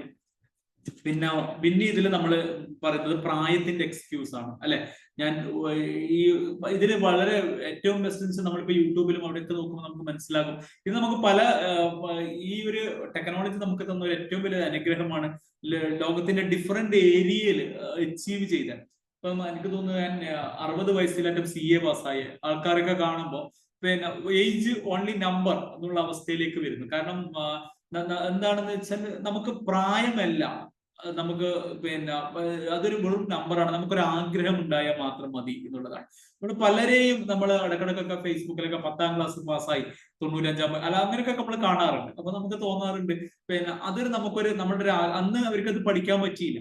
പക്ഷെ നമ്മൾ പലപ്പോഴും എന്താണ്, നമുക്ക് പഠിക്കാൻ പറ്റിയിട്ടില്ലെങ്കിൽ ഒരു ഓർഡിനറി മാൻ എന്താണ് ചിന്തിക്കുക, എനക്ക് വയസ്സായില്ലേ, ഇനി എന്തിനാ പഠിക്കുന്നേ, എന്താ ചെയ്യണ്ടേ എന്നുള്ളത്. പക്ഷെ ഒരു ഗ്രോത്ത് മൈൻഡ് സെറ്റ് അല്ലെങ്കിൽ നമ്മൾ ഇതിനൊരു എക്സ്ക്യൂസായി കാണാതെ വ്യക്തിത്വങ്ങൾ എന്ത് ചെയ്യും, വയസ്സല്ല നോക്കുന്നത്, അവർക്ക് ഇനിയും പിന്നെ എന്ത് ചെയ്യാൻ വേണ്ടി പറ്റും, ബാക്കിയുള്ള ജീവിതം എങ്ങനെ ക്രിയാത്മകമായിട്ട് ക്രിയേറ്റീവായിട്ട് നമുക്ക് നമ്മുടെ ജീവിതത്തെ ഉപയോഗിക്കാൻ വേണ്ടി പറ്റും എന്നുള്ളതാണ്. ഇത് പറയുമ്പോഴാണ് നമുക്കറിയാം, റീസെന്റ് ആയിട്ട് നമ്മൾ പല മരണങ്ങളും കണ്ടിട്ടുണ്ട് അല്ലെ. ഇപ്പം കലാഭവൻ വാസടക്കം നമ്മൾ നോക്കുമ്പോൾ പിന്നെ വളരെ ചെറുപ്പത്തിൽ ഒരു 50, 45, 50, 51 വയസ്സിലൊക്കെ പിന്നെ പല മരണങ്ങളും കാണുമ്പോൾ ഒരു ഭയമുണ്ട്. കാരണം ഇന്നൊരു ഗ്യാരണ്ടിയും ഇല്ലാത്ത ഒരു ലോകത്താണ് നമ്മൾ ജീവിച്ചു കൊണ്ടിരിക്കുന്നത് എന്ന് പറയും. അപ്പോ ആ ഒരു ഇതിന്റെ ഞാൻ ഇങ്ങനെ യൂട്യൂബിൽ ഇങ്ങനെ സെർച്ച് ചെയ്യുമ്പോൾ ആ പുസ്തകത്തിന് ഓർഡർ ചെയ്തിട്ടുണ്ട്. 4000 വീക്സ് എന്ന് പറഞ്ഞ ഒരു പുസ്തകമുണ്ട്. 4000 വീക്സ് ഇൻ എ ലൈഫ്. അതുപോലെ തന്നെ പിന്നെ ബ്രീത്ത് ബിക്കംസ് എയർ എന്നുള്ള ഈ 2 പുസ്തകം, ബ്രീത്ത് ബിക്കംസ് എയർ ഞാൻ വായിച്ചതാണ്. 4000 വീക്സ് എന്ന് പറയുന്ന പുസ്തകത്തിൽ പറയുന്നത് ഒരു ശരാശരി മനുഷ്യൻ 80 വർഷമാണ് ജീവിക്കുന്നത് എങ്കിൽ അയാൾ ഒരു വർഷം 52 ആഴ്ചയാണെങ്കിൽ അയാൾ 4000 ആഴ്ചകൾ മാത്രമേ അദ്ദേഹം ജീവിക്കുന്നുള്ളൂ. അപ്പൊ ഈ 4000 ആഴ്ചകളിൽ നമ്മൾ എന്താണ് ചെയ്യുന്നത്, നമ്മൾ എത്ര സമയമാണ് നമ്മൾ വേസ്റ്റ് ആക്കുന്നത് എന്നുള്ളത് നമ്മൾ ഒന്ന് ഓഡിറ്റ് ചെയ്താൽ, നമ്മളൊരു സെൽഫ് ചെയ്താൽ നമുക്ക് മനസ്സിലാകും. നമ്മൾ പലപ്പോഴും നമ്മൾ ജീവിതത്തിൽ നമ്മൾ വേസ്റ്റിന് നമ്മൾ എന്ത് ചെയ്യാറുണ്ട്, അവസാന കാലഘട്ടത്തിൽ നമ്മൾ പറയാൻ ഒന്നും ചെയ്യാൻ പറ്റിയിട്ടില്ല. ഏറ്റവും വലിയൊരു ഗതികേട് എന്താണെന്ന് ചോദിച്ചാൽ നമ്മളൊരു പരാജയപ്പെടുന്നതല്ല, നമുക്ക് ഒരുപാട് കഴിവുകൾ കപ്പാസിറ്റികൾ ഉണ്ടായിട്ടും നമ്മൾ പല എക്സ്ക്യൂസുകളും പറഞ്ഞ് നമ്മളെ ജീവിതത്തെ നമ്മൾ ഇല്ലാതാക്കി എന്നുള്ളതാണ് ഏറ്റവും. നമുക്ക് ഒരുപാട് കപ്പാസിറ്റിയും കഴിവുകൾക്കാണ്, പക്ഷെ നമ്മൾ പല എക്സ്ക്യൂസുകളും പറഞ്ഞ് നമ്മൾ എന്ത് ചെയ്യും, ഒന്നുകിൽ ഹെൽത്തിന്റെ എക്സ്ക്യൂസ് പറഞ്ഞിട്ടുണ്ടാകാം, പിന്നെ ഭാഗ്യത്തിന്റെ എക്സ്ക്യൂസ് പറഞ്ഞിട്ടുണ്ടാകാം, അല്ലെങ്കിൽ പ്രായം, അങ്ങനെ പലതും നമ്മൾ പിന്നെ ബുദ്ധിന്റെ പറഞ്ഞിട്ട് അങ്ങനെ നമ്മുടെ ജീവിതത്തിൽ നമ്മൾ ഇല്ലാതാക്കുകയാണ് എന്നതാണ്. ഇത് പറയുമ്പോൾ 7 ഹാബിറ്റ്സിൽ പറയുന്നുണ്ട് പിന്നെ നമ്മൾ ആരായിരിക്കണം എന്ന് പറയുമ്പോൾ പിന്നെ സെക്കൻഡ് ഇതിൽ പറയുന്ന ഒരു വളരെ ബ്യൂട്ടിഫുൾ ആയ ഒരു സംശയം നമ്മൾ കാര്യം നമ്മളുടെ ശവസംസ്കാര ചടങ്ങാണ് നടക്കുന്നത് എങ്കിൽ അവരെന്താണ് നമ്മളെ പറ്റി സംസാരിക്കുന്നത് എന്നുള്ളത് വളരെ ഇമ്പോർട്ടന്റ് ആണ്. അപ്പൊ അങ്ങനെ നമ്മളെ പറ്റി നല്ലത് സംസാരിക്കണോ, അല്ലെങ്കിൽ പിന്നെ ചങ്ങായി ഇന്ന ആളാണ്. ഇപ്പം ഇത് പറയുമ്പോൾ എൻ്റെ ഒരു ഫ്രണ്ട് ഉണ്ട്, കുറച്ച് വയസ്സായ പുള്ളി. ഇപ്പം LLB-ക്ക് പഠിക്കുമ്പോൾ ഞാൻ ചോദിച്ചാലോ ഈ LLB ഒക്കെ പഠിച്ച് അഡ്വക്കേറ്റ് ഒക്കെ ആയിട്ട്, അപ്പൊ പുള്ളി പറഞ്ഞൊരു കാര്യം, ഇവിടെ പ്രാക്ടീസ് ചെയ്യാനൊന്നുമല്ല, മരിച്ചാൽ പറയില്ല ഒരു അഡ്വക്കേറ്റാ മരിച്ചത് എന്നുള്ളത് അല്ലെ. അപ്പൊ അതാണ് പിന്നെ, കാരണം നമ്മളെ ശവസംസ്കാര ചടങ്ങിൽ നമ്മളെ പറ്റി എന്താണ് സംസാരിക്കുന്നത് അത് വളരെ ഇമ്പോർട്ടന്റ് ആണ് നമ്മളുടെ ലൈഫിൽ. ഇപ്പോ ഇങ്ങനെയുള്ള എക്സ്ക്യൂസുകളെ നമ്മൾ മറികടക്കണം എന്നുമാണ് ഈ 2ാമത്തെ ചാപ്റ്ററിൽ അദ്ദേഹം പറയുന്നത്. ഇപ്പൊ ഞാനിവിടെ ഒന്ന് സ്റ്റോപ്പ് ചെയ്യാണ്, കാരണം വേറൊന്നും കൊണ്ടല്ല, ഈ ഒരു പുസ്തകം പിന്നെ ഓടിച്ചു പോകാൻ പറ്റിയൊരു പുസ്തകമല്ല. കാരണം നമ്മൾ ശരിക്കും വളരെ കുറെ ബ്യൂട്ടിഫുൾ ആയി കുറെ തോട്ട്സുകൾ ഷെയർ ചെയ്യുന്ന ഒരു പുസ്തകമാണ്. നമുക്ക് നെക്സ്റ്റ് വീക്കിൽ നമുക്ക് ഇതിന്റെ ബാക്കിയുള്ള ഭാഗം നോക്കാം. ഒരുപാട് നന്ദി. Thank you very much. Thank you sir. വളരെ മനോഹരമായ ഒരു ബുക്കിൻ്റെ മനോഹരമായ ഒരു ആവിഷ്കാരമാണ്. ആദ്യത്തെ 2 അധ്യായങ്ങളിലൂടെ കടന്നു പോകുമ്പോൾ നമ്മുടെ ജീവിതത്തിൽ എന്തൊക്കെ ചേഞ്ചസ് ഉണ്ടാക്കണം, എന്തൊക്കെ മാറ്റങ്ങൾ ഉൾക്കൊള്ളാൻ സാധിക്കുമെന്നുള്ളതിനെക്കുറിച്ച് വളരെ കൃത്യമായി ബൈജു സാർ പറഞ്ഞു. ബൈജു സാർ പറഞ്ഞപ്പോൾ ശ്രദ്ധിച്ചാണ്, ഒരു ബുക്കല്ല, അനേകം ബുക്കുകളുടെ ഒരു ശ്രേണിയാണ് പലപ്പോഴും സാർ അത് കോട്ട് ചെയ്ത് പറയുന്നത്. ഇതാണ് സത്യത്തിൽ നമ്മളെ മുന്നോട്ട് നയിക്കാൻ സഹായിക്കുന്നത്. ഇപ്പോൾ തുടക്കത്തിൽ തന്നെ നമ്മളുടെ സെൽഫ് റെസ്പെക്റ്റ്, നമ്മുടെ സെൽഫ് പവർ, അത് എങ്ങനെയാണ് നമ്മൾ അതിനെ കാണുന്നത്, അതിൻ്റെ ഒരു മനോഹരമായ ഉദാഹരണവും പറഞ്ഞു. നമ്മളൊരു ഫാക്ടറിയാണെന്നും ആ ഫാക്ടറിയിൽ വിജയി എന്ന് പറയുന്നൊരു ഫോർമാനുമുണ്ട്, അതേപോലെ തന്നെ തോൽവി എന്ന് പറയുന്നൊരു ഫോർമാനുമുണ്ട്. ഇതിൽ ഓരോ ദിവസവും നമ്മൾ ഏത് റോളാണ് എടുക്കുന്നത്, വിജയിയുടെ റോളാണോ അതോ തോൽവിയുടെ റോളാണോ എടുക്കുന്നത്, ആ റോളുകളാണ് നമ്മളെ മുന്നോട്ട് നയിക്കുന്നത്. അപ്പോൾ വിജയുടെ ഒരു ഫോർമാനിൻ്റെ റോൾ എടുക്കണമെങ്കിൽ തീർച്ചയായിട്ടും അതിനെ അസോസിയേറ്റ് ചെയ്ത് കുറേ കാര്യങ്ങൾ ചെയ്ത് നമ്മൾ എപ്പോഴും വിജയത്തിൻ്റെ തലങ്ങളുണ്ട്. അപ്പോൾ അതിനോട് ചേർത്ത് സാറ് കൃത്യമായിട്ട് പറഞ്ഞു, റോബിൻ ശർമ്മയുടെ the monks who sold Ferrari എന്ന് പറയുന്ന ഒരു പുസ്തകത്തിൽ മനസ്സിനെ ഒരു നല്ല പൂന്തോട്ടമാക്കി മാറ്റുക, കളകളൊക്കെ പറിച്ച് മനോഹരമായ പൂന്തോട്ടമാക്കി മാറ്റുമ്പം നമ്മളിപ്പോഴും ഒരു വിജയിയുടെ ഫോർമാൻ്റെ ഒരു തലത്തിലേക്ക് മാറും. കാരണം നെഗറ്റിവിറ്റീസ് ഡയറക്റ്റ്, അല്ലെങ്കിൽ നമ്മൾ ഇമോഷൻസ് ഡയറക്റ്റ് ചെയ്യുന്ന ഒരു രീതിയിൽ നിന്ന് മാറി എപ്പോഴും പോസിറ്റീവായിട്ടുള്ള തിങ്കിങ് ബിഗ് എന്ന് പറയുന്ന ഒരു കോൺസെപ്റ്റുമായിട്ട് മുന്നോട്ട് പോകാൻ നമുക്ക് സാധിച്ചാൽ മാത്രമേ ജീവിതത്തിൽ അനുദിന വിജയങ്ങൾ ഉണ്ടാക്കാൻ സാധിക്കത്തുള്ളൂ എന്ന് വളരെ കൃത്യമായിട്ട് പറഞ്ഞു. ഈ ആദ്യത്തെ അധ്യായത്തിൻ്റെ അവസാനം തീർച്ചയായിട്ടും നമ്മളൊരു പരീക്ഷണം നടത്തണമെന്നാണ് പറഞ്ഞത്. ആ പരീക്ഷണത്തിൽ നമ്മൾ 2 വ്യക്തികളെ, നമ്മൾ ആദ്യം പറഞ്ഞ പോലെ ഒരു വിജയിയായിട്ടുള്ളൊരു വ്യക്തിയും പരാജയപ്പെട്ട ഒരു വ്യക്തിയെയും കൃത്യമായിട്ട് നിരീക്ഷിക്കണം, ഒബ്സർവ് ചെയ്യണം. അവരുടെ മാറ്റങ്ങൾ, അവരുടെ ജീവിതത്തിലെ വ്യത്യാസങ്ങൾ, അവരുടെ വാക്കുകൾ, അവരുടെ പ്രവൃത്തികൾ, അവരുടെ മൂവ്മെൻറ്റ്സ് എല്ലാം കൃത്യമായിട്ട് നമ്മൾ മനസ്സിലാക്കുമ്പോൾ എങ്ങനെ നമ്മളായിത്തീരണമെന്ന് മനസ്സിലാക്കാൻ തീർച്ചയായിട്ടും തുടർന്നുള്ള അധ്യായങ്ങളിലൂടെ സാധിക്കുമെന്നുള്ള ഒരു പോയിന്റാണ് 1ാമത്തെ അധ്യായത്തിൽ പറഞ്ഞത്. 2ാമത്തെ അധ്യായത്തിലേക്ക് വരുമ്പോൾ ഒഴിവുകളെക്കുറിച്ച് വളരെ പ്രധാനമായിട്ട് നമ്മൾ ആരോഗ്യപരമായ കാര്യങ്ങളെക്കുറിച്ച് എപ്പോഴും ഒഴിവുകൾ പറയാറുണ്ട്. അസുഖമാണ്, ഇന്ന് വേണ്ട, നാളെ ആകട്ടെ, ഇന്ന് നല്ല സുഖമില്ല, മഴയാണ് എന്നൊക്കെ നമ്മൾ പലപ്പോഴും ഒഴിവുകഴിവുകൾ പറയുന്ന ഒരു സ്വഭാവമുണ്ട്. പിന്നെ ബുദ്ധിപരമായ തലത്തിൽ പറയാറുണ്ട്. പ്രായം അത് ഒരു വലിയൊരു ഫാക്ടറാണ്. അതുപോലെ തന്നെ ഭാഗ്യം, ഇങ്ങനെയുള്ള കാര്യങ്ങളൊക്കെ ഒഴിവുകഴിവുകൾക്കാണ്. അപ്പോൾ ഈ ഒഴിവുകൾ പറയുമ്പോൾ ഏതൊക്കെ കാര്യങ്ങളിൽ ശ്രദ്ധിക്കണം. തീർച്ചയായിട്ടും പറഞ്ഞു, ഒരു ലോ ഓഫ് അട്രാക്ഷൻ്റെ കോൺസെപ്റ്റ് അനുസരിച്ച് നമ്മൾ ആരോഗ്യത്തെക്കുറിച്ച് പറയുമ്പോൾ നമുക്ക് ആരോഗ്യം അവസ്ഥ മോശം, നമ്മൾ രോഗത്തിലാണ് എന്ന് പറയുന്നത് എപ്പോഴും നമ്മുടെ ശരീരത്തിനും രോഗമുണ്ടാകാനുള്ള അവസ്ഥ, മനസ്സിന് മാത്രമല്ല ശരീരത്തിന് രോഗമുണ്ടാക്കുന്ന അവസ്ഥ ഉണ്ടാകും എന്നുള്ള എക്സാമ്പിൾ സഹിതം പറഞ്ഞു. പ്രമേഹ രോഗിയുടെ ഉദാഹരണം. പിന്നെയും പറഞ്ഞു, നമ്മൾ എന്തെങ്കിലുമൊക്കെ ചെയ്ത് നമ്മൾ തേഞ്ഞ് തീരുന്നതാണ് നല്ലത്. അല്ലെങ്കിൽ നമ്മൾ പ്രകൃതിയുടെ നിയമപ്രകാരം തുരുമ്പിച്ച് ഇല്ലാതാവും. അപ്പോൾ അത് ഇതിനേക്കാളും നല്ലത് എപ്പോഴും എന്തെങ്കിലുമൊക്കെ ചെയ്ത് തേഞ്ഞ് അങ്ങോട്ട് പോകുന്നതാണ്. അത് കൂടുതൽ അനുഭവങ്ങളും കൂടുതൽ പ്രയോജനവും നമുക്ക് നൽകും എന്നുള്ളതാണ്. പിന്നെ ബുദ്ധിപരമായ ഒഴിവാക്കലുകളെ കുറിച്ച് പറഞ്ഞു. നമ്മുടെ ബ്രെയിൻ എന്നുള്ള ആ ഒരു ഫിസിക്കൽ പാർട്ടല്ല, അതിലൂടെ കടന്നു പോകുന്ന ചിന്തകൾ, നമ്മുടെ ബുദ്ധിയെ നിയന്ത്രിക്കുന്ന ചിന്തകൾക്കാണ് പ്രാധാന്യം. അപ്പോൾ നല്ല ചിന്തകൾ, തുടക്കത്തിലും അങ്ങനെ തന്നെ പറഞ്ഞത്, നല്ല ചിന്തകളുള്ള ഒരു വിജയിയായ ഫോർമാൻ നമ്മളിൽ പ്രവർത്തിക്കണം എന്നുള്ള ആ ഒരു കാര്യം. പിന്നെ നമ്മളുടേതായ വിഷയത്തിൽ നമുക്ക് ഏത് വിഷയത്തിലാണോ നമ്മൾ എക്സ്പേർട്ട്, ആ വിഷയത്തിൽ നമ്മൾ കൂടുതൽ ശ്രദ്ധ കേന്ദ്രീകരിക്കുക, കൂടുതൽ അഭിപ്രായങ്ങൾ പറയാൻ പറ്റുന്ന രീതിയിലാകുക. എല്ലാത്തിനും അഭിപ്രായം പറയുന്ന ആളുകളാണ് പൊതുവെ, അല്ലേ? എന്ത് ചോദിച്ചാലും മണ്ടത്തരമാണെങ്കിലും ഒക്കെ പറഞ്ഞ് അവസാനം കുളമാകുന്ന ഒരു രീതി പലപ്പോഴും നമ്മൾ കാണാറുണ്ട്. അത് വേണ്ട. നമുക്ക് എക്സ്ക്യൂസ്, ഫോർഡിൻ്റെ ഒരു എക്സാമ്പിൾ പറഞ്ഞു. ഓട്ടോമൊബൈലിനെ കുറിച്ച് എനിക്ക് പറയാം, പക്ഷെ മറ്റു കാര്യങ്ങൾ എനിക്ക് എൻ്റെ ജോലിക്കാരെ കൊണ്ട് ഈസി ആയിട്ടത് കണക്ട് ചെയ്യാൻ പറ്റും. അപ്പോൾ ഇങ്ങനെ ഒരു മൈൻഡ് സെറ്റ്, ഇത് അങ്ങനെയല്ല എല്ലാ കാര്യത്തിലും ഞാൻ തന്നെയാണ് പറയേണ്ടത് എന്ന് ചിന്തിക്കുന്ന ഒരു നെഗറ്റീവ് തലം, അത് പലപ്പോഴും നമ്മളെ പ്രശ്നത്തിലാക്കും.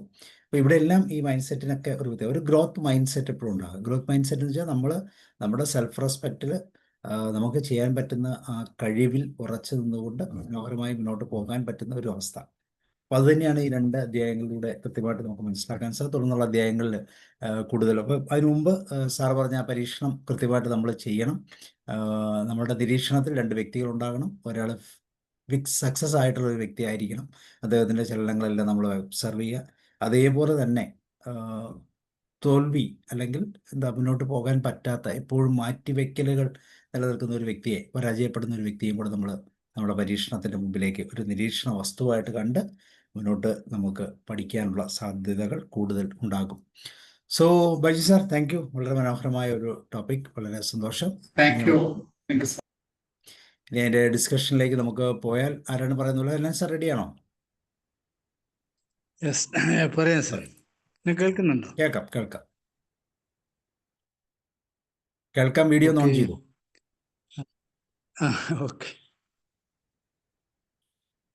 ഓക്കെ. ബൈജു സാർ നല്ലൊരു ചിന്തയുമായിട്ടാണ് വന്നത്. ഒരു പുസ്തകം എന്ന് പറഞ്ഞെങ്കിലും സൈഡിൽ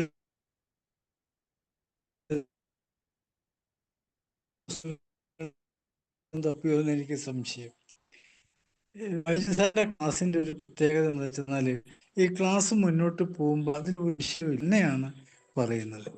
ഒരു വാചകം പോലും ആവശ്യമില്ലാത്തത് വന്നില്ല എന്നുള്ളതാണ്. നമുക്ക് നമ്മളുള്ള വിശ്വാസമാണ്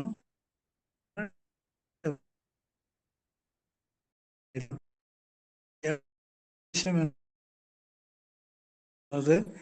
3 മാനേജേഴ്സ് വന്നു. അപ്പൊ ഒന്നും നേരെ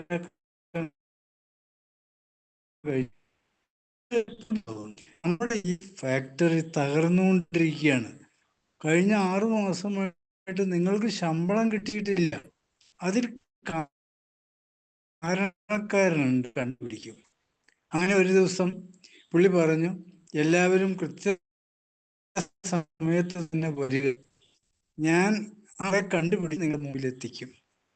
അടുത്ത ദിവസം വന്നു, ആളുകൾ ക്യൂ ആയി. നമുക്ക് 6 മാസം ശമ്പളം മുടക്കിയ ആളെ കണ്ടു.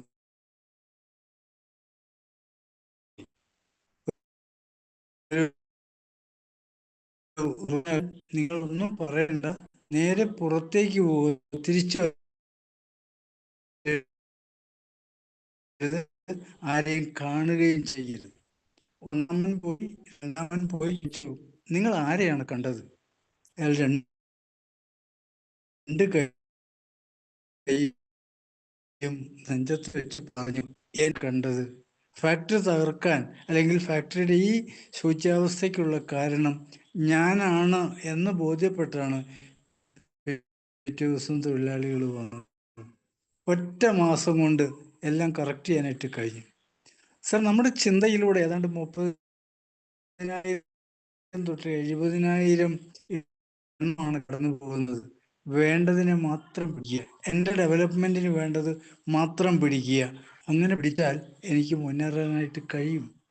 അദ്ദേഹത്തിന്റെ പുറകിൽ വന്ന ആ മാനേജേഴ്സിന് ഒന്നും ചെയ്യാനോ കാണാനോ കഴിഞ്ഞില്ല. പക്ഷെ ഇവിടെ ഈ പുതിയ ആൾക്ക് അത് കാണാനും കേൾക്കാനും പരിഹരിക്കാനും കഴിഞ്ഞു. എൻ്റെ ജീവിതത്തിൽ എനിക്ക് വരുന്ന കോട്ടങ്ങൾ എന്തെന്ന് കാണാൻ എൻ്റെ ചിന്തയെ വളർത്തുക. എന്തായാലും നല്ലൊരു തോട്ടാണ് സാർ തന്നത്. ബുദ്ധിയെ പോലും നിയന്ത്രിക്കുന്നത് ചിന്തയാണ്. നല്ല ചിന്തയാണെങ്കിൽ എല്ലാം നല്ലതായിട്ട് തന്നെ ഭവിക്കും. Okay sir, thank you sir. Thank you sir. Okay, Raju sir കേൾക്കാമോ? സാറേ കേൾക്കാം സാർ. ഓക്കെ, രാജു സാർ പറഞ്ഞു. Okay sir, thank you. ഞാൻ അല്പം വൈകിയാണ് വന്നത്. ബൈജു സാറാണെന്ന് തന്നെ അറിയില്ലായിരുന്നു. എല്ലാവരും നേരത്തെ വന്നേനെ. ഞാനും സാർ ഏകദേശം തുടങ്ങിയ സമയത്ത് തന്നെ ഉണ്ടായിരുന്നു ഞാൻ. തീർച്ചയായിട്ടും ഇന്ന് രാവിലെ സാറിൻ്റെ ഒരു ക്ലാസ് കിട്ടിയതേ ഉള്ളൂ. ഫിസിക്സ് കമ്മ്യൂണിൽ അതും റീഡിങ്ങിനെ കുറിച്ചായിരുന്നു. ഇംഗ്ലീഷ് സെഷൻ റീഡിങ്ങിനെ കുറിച്ച് ഒരുപാട് പുസ്തകങ്ങൾ വായിച്ചിട്ടുള്ളൊരു വ്യക്തിയാണ്. കാരണം എനിക്ക് പേഴ്സണലായിട്ട് അറിയാവുന്നതാണ്. പല പുസ്തകങ്ങളും ഞാൻ സാറിനോട് ചോദിച്ചിട്ടാണ് ഞാൻ ഇങ്ങനെ സെലക്ട് ചെയ്യാറുള്ളത്. പുസ്തകങ്ങൾ അതിൽ പലതും ഞാൻ വായിച്ചിട്ടില്ല. പോലും ഒരുപാട് സെലക്ഷൻസ് സാറ് ഓരോ ക്ലാസ്സിലും പുസ്തകങ്ങളുടെ നമ്മൾ വായിച്ചിരിക്കേണ്ടതായ പുസ്തകങ്ങളുടെ പേരുകൾ റെക്കമെൻഡ് ചെയ്യാറുണ്ട്. അത് തീർച്ചയായിട്ടും നല്ല കാര്യം. ഇന്ന് തന്നെ the magic of thinking big എന്നുള്ളതായിരുന്നു അല്ലേ പുസ്തകത്തിൻ്റെ പേര്, the magic of thinking big. ആ പുസ്തകമായിരുന്നെങ്കിലും അനേക പുസ്തകങ്ങൾ ഇവിടെ പരാമർശിച്ചു, റെഫർ ചെയ്തു. അപ്പോൾ അത്രയധികം വിസ്താരമായിട്ടുള്ള വായനാനുഭവമുള്ള വ്യക്തിയാണ്. നമ്മൾ പറയുന്നില്ല വൊറേഷ്യസ് ലീഡറാണെന്ന് പറയുന്നത് പോലെ. വൈജു സാറ് ഇന്നത്തെ ക്ലാസ് എടുത്തതിൽ പ്രത്യേകമായ സന്തോഷമുണ്ട്. ഇന്നത്തെ ഈ പുസ്തകം പരിചയപ്പെടുത്തിയപ്പോൾ അതോടൊപ്പം ഒരുപാട് പുസ്തകങ്ങൾ പരിചയപ്പെടുത്തിയെന്നാണ് പറയാനുള്ളത്. ഇവിടെ പറയുകയുണ്ടായി, അതായത് ഈ ജീവിതത്തിൽ വളരെ ബുദ്ധിശക്തിയുള്ളവരല്ല അധികം വിജയിക്കുന്നു എന്നുള്ളത് ശരിയാണ്. നമ്മൾ ബിൽ ഗേറ്റ്സിനെ കുറിച്ച് പറഞ്ഞാലും അതുപോലെ തന്നെ സുക്കൻബർഗിനെ കുറിച്ച് പറഞ്ഞാലും പിന്നെ മറ്റേ നമ്മുടെ ഐഫോണിൻ്റെ പേരെന്താ, ഐഫോണിൻ്റെ സ്റ്റീവ് ജോബ്സ്.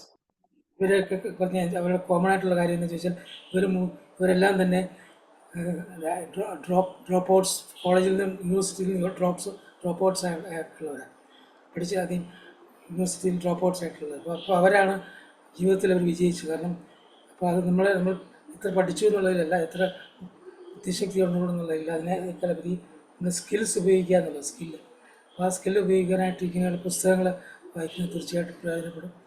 ഇവിടെ തന്നെ നമ്മളൊരു സാർ പറയുകയുണ്ടായി, ചെറുപ്പത്തിലെ തന്നെ 25 വയസ്സ് സമയത്ത് ഈ പുസ്തകം വായിച്ചിരുന്നെങ്കിൽ നന്നായിരുന്നു എന്ന് ചിന്തിക്കുക. ഞാനത് ചിന്തിക്കുകയാണ്. കാരണം ഇപ്പോഴുള്ള ചെറുപ്പക്കാർക്ക് ഇത് അവരോടുണ്ടായിരുന്നെങ്കിൽ തീർച്ചയായിട്ടും അവർക്ക് ഇങ്ങനെ കണ്ടുപിടിച്ചിട്ടുണ്ട്. അവർക്ക് കൂടുതലായിട്ട് പ്രയോജനപ്പെട്ടായിരുന്നു. കാരണം ഏതെങ്കിലും പുതിയ കമ്പനി ചെല്ലുമ്പോഴത്തേക്ക് നമുക്ക് കൂടുതൽ ശമ്പളം ചോദിക്കാൻ പലപ്പോഴും മടിയാണ്. കാരണം എന്നെ എടുത്തില്ലെങ്കിലോ എന്നുള്ള ചിന്തയായിട്ട് എനിക്ക് അനേക അനുഭവം ഉണ്ടായിട്ടുണ്ട്. ഞാൻ അവിടെ സൗദി അറേബ്യയിൽ ഏകദേശം 35 വർഷം ഉണ്ടായിരുന്നു. 35 വർഷത്തിൽ ഏകദേശം 10 കമ്പനി ചേഞ്ച് ചെയ്തു. അപ്പോൾ ഈ ഓരോ ഇന്റർവ്യൂ ചെല്ലുമ്പോഴത്തേക്കും ഈ ശമ്പളം കൂടുതൽ ചോദിക്കാൻ ഒരു മടി. കാരണം എന്താണെന്ന് ചോദിച്ചാൽ ഒരു പക്ഷേ നമ്മളെ എടുത്തില്ലെങ്കിൽ, കാരണം അവിടെ എന്ന് പറഞ്ഞാൽ നമുക്കറിയാം ജോലിക്ക് അസ്ഥിരതയുള്ളൊരു രാജ്യമാണ് അല്ലേ. അതായത് ഗൾഫ് രാജ്യങ്ങളിലെല്ലാം ജോലിയിൽ യാതൊരു സ്ഥിരതയുമില്ല. കാരണം അവിടെ ഗവൺമെൻറ് ജോലിയൊന്നും അല്ലല്ലോ. തീർച്ചയായിട്ടും ഇങ്ങനെയുള്ളതായ ഈ പുസ്തകം നേരത്തെ വായിച്ചിരുന്നെങ്കിൽ എനിക്ക് ഇത് പ്രയോജനപ്പെട്ടെന്ന് എനിക്ക് തോന്നി. പിന്നീട് 85% ആക്ച്വലി നമ്മുടെ സ്കിൽസാണ് ഇമ്പോർട്ടൻ്റ്. അതായത് അല്ലാതെ നമ്മുടെ IQ അല്ല, അതായത് നമ്മുടെ ഇൻ്റലിജൻസ് അല്ല എന്നാണ് പറയാറുണ്ട്. നമ്മുടെ ജോലിയിൽ നമ്മളെ വിജയിപ്പിക്കുന്നത്.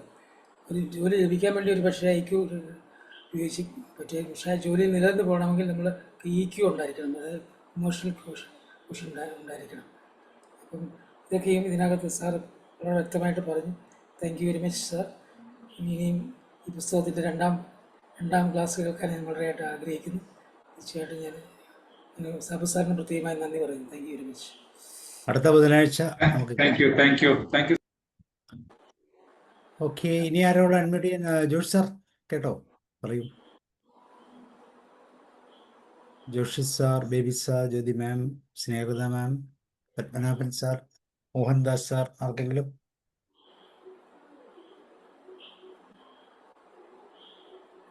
സ്നേഹത മാം പറയൂ. സാറ് ബുദ്ധി ഉള്ളത് മാത്രം പോരാ, ബുദ്ധി ഉണ്ടെങ്കിലും അത് നമ്മൾ ശരിയായ രീതിയിൽ പ്രയോഗിക്കാൻ കഴിയണം. പിന്നെ ബുദ്ധി ഇല്ലാത്തതല്ല, മാർക്ക് വളരെ കുറച്ച് വാങ്ങിച്ചിട്ടും നല്ല ബിസിനസ് മാഗ്നറ്റായ ഒരാളുടെ കാര്യം പറഞ്ഞു. അദ്ദേഹം കുറെ നാള് ഏതോ ഒരു ബാക്ടീരിയയെ നിരീക്ഷിച്ചെന്നോ, അങ്ങനെ മാർക്ക് വളരെ കുറച്ച് വാങ്ങിക്കുകയായിരുന്നെങ്കിലും പുള്ളി വളരെ വിജയിച്ചു. അപ്പൊ ഇതിലേതെങ്കിലും ഒന്ന് മാത്രം ഉണ്ടായാൽ പോരാ, ബുദ്ധി ഉണ്ടെങ്കിലും അത് പ്രവർത്തിപ്പിക്കാൻ കഴിയണം. പിന്നെ നിരീക്ഷണ പാഠം ഉണ്ടെങ്കിൽ അതും വിജയിക്കാൻ സഹായിക്കും. അങ്ങനെയുള്ള ഒരുപാട് കാര്യങ്ങൾ സാർ പറഞ്ഞു. പിന്നെ എന്തെങ്കിലും അസുഖമാണെന്ന് എപ്പോഴും പറഞ്ഞുകൊണ്ടിരിക്കുകയാണെങ്കിൽ അത് നമ്മൾ ലോ ഓഫ് അട്രാക്ഷന് പറയുന്ന പോലെ നമ്മൾ എക്സ്ക്യൂസ് ആകും, ഒന്നും ചെയ്യാതിരിക്കാനുള്ള. അപ്പൊ തേഞ്ഞ് തീരുക, അല്ലാതെ റെസ്റ്റ് ചെയ്ത് പോകരുത് എന്നൊക്കെയുള്ള ഒരുപാട് പുതിയ ആശയങ്ങൾ കിട്ടി. Thank you sir. Thank you ma'am. Okay, then ഇനി ആരാ? മോഹൻദാസ് സാർ. ജോഷ് സാർ കേട്ടോ, പറയൂ. സൗണ്ട് കേൾക്കുന്നില്ല. കേൾക്കാം, പറഞ്ഞു. ഞങ്ങൾക്ക് കേൾക്കാം, ഇങ്ങോട്ട് കേൾക്കാം. ഓക്കെ സാർ, ബൈജു സാറിന് പ്രത്യേകം നന്ദിയും അഭിനന്ദനങ്ങളും. സാറിന്റെ പരന്ന വായനയും പുസ്തകങ്ങളെ പരിചയപ്പെടുത്താനുള്ള ആ കഴിവും വളരെ പ്രശംസനീയമാണ്. നമ്മൾ വലുതായിട്ട് ചിന്തിക്കുക.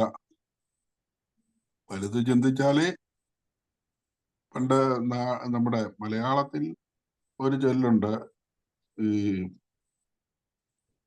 കളക്ടർ ആകണമെന്ന് ആഗ്രഹിച്ചാലേ കണ്ടക്ടറെങ്കിലും ആകാൻ പറ്റുകയുള്ളൂ എന്ന് പറഞ്ഞ പോലെ വളരെ ശരിയാണ്.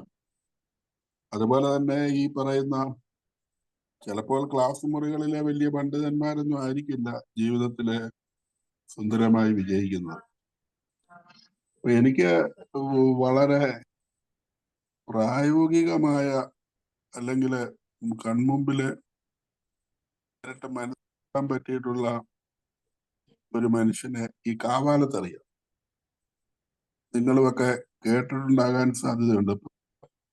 ഈ വിഷയത്തെ, ആ പറഞ്ഞ ആശയത്തെ എത്രയോ സത്യമാണെന്ന് മനസ്സിലാക്കും. അതാണ് ഈ കൃഷിരാജൻ എന്ന് വിളിക്കപ്പെടുന്ന മുരിക്കൻ. ആയിരക്കണക്കിന് ഏക്കർ നിലമാണ് ഈ വേമ്പനാട്ടുകായലിൽ നിന്ന് കുത്തിപ്പൊക്കിയെടുത്തത്.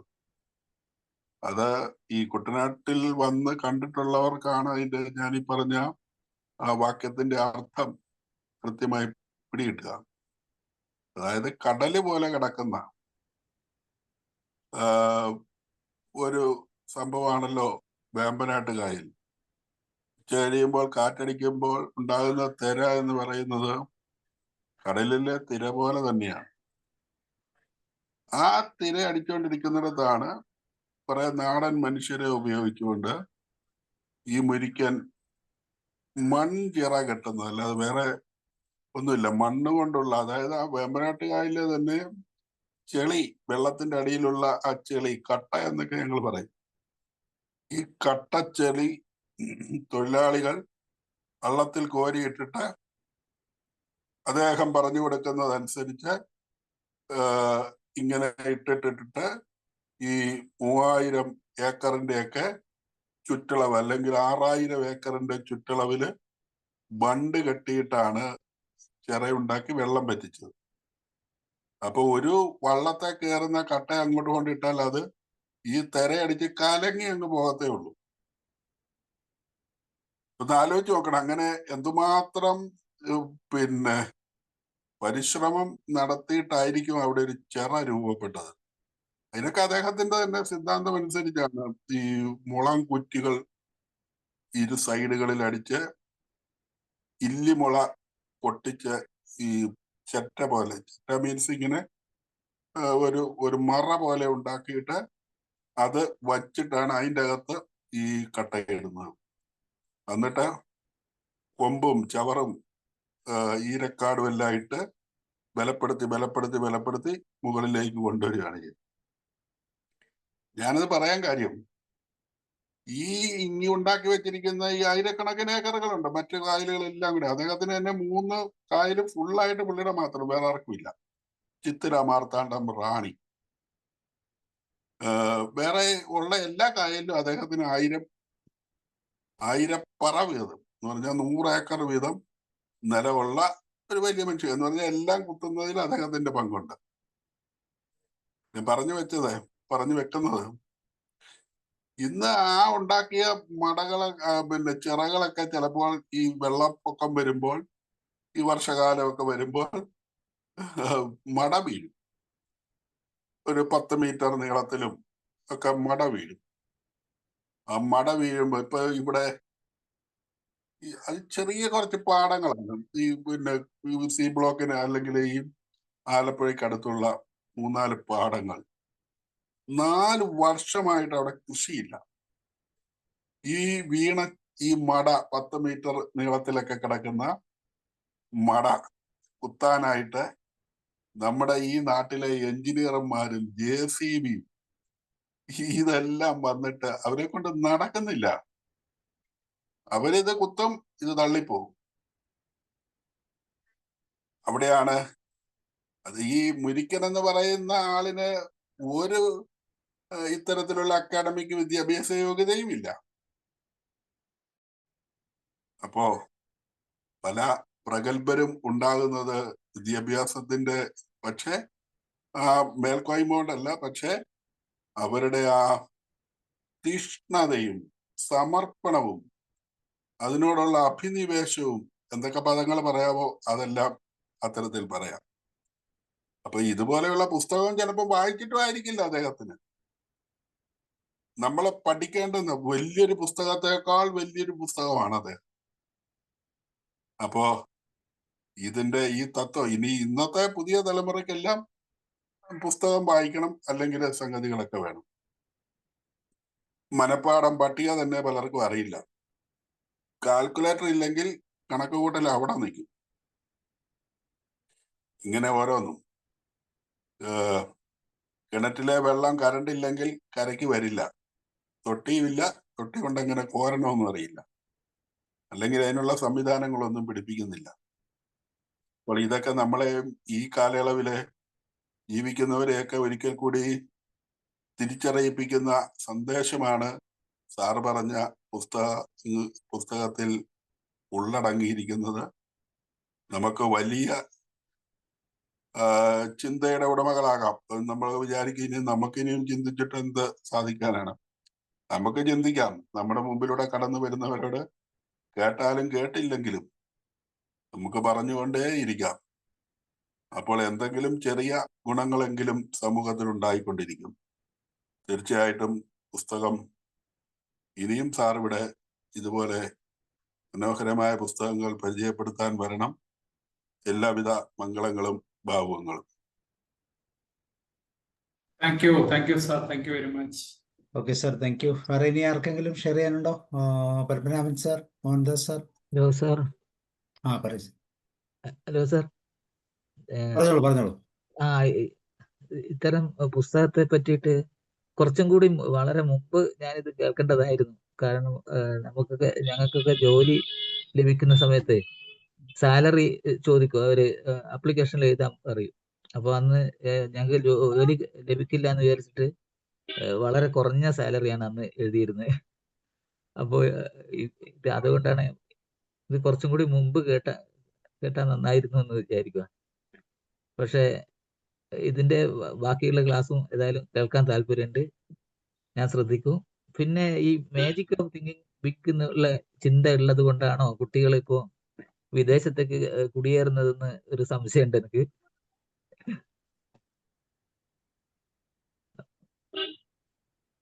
ഹലോ, പറയൂ സാർ. ശരി സാർ. അപ്പോ അടുത്ത ക്ലാസ്, സാറിന്റെ അടുത്ത ക്ലാസ്സും കേൾക്കാൻ കഴിയട്ടെ എന്ന് ആശംസിക്കുന്നു. Okay, thank you.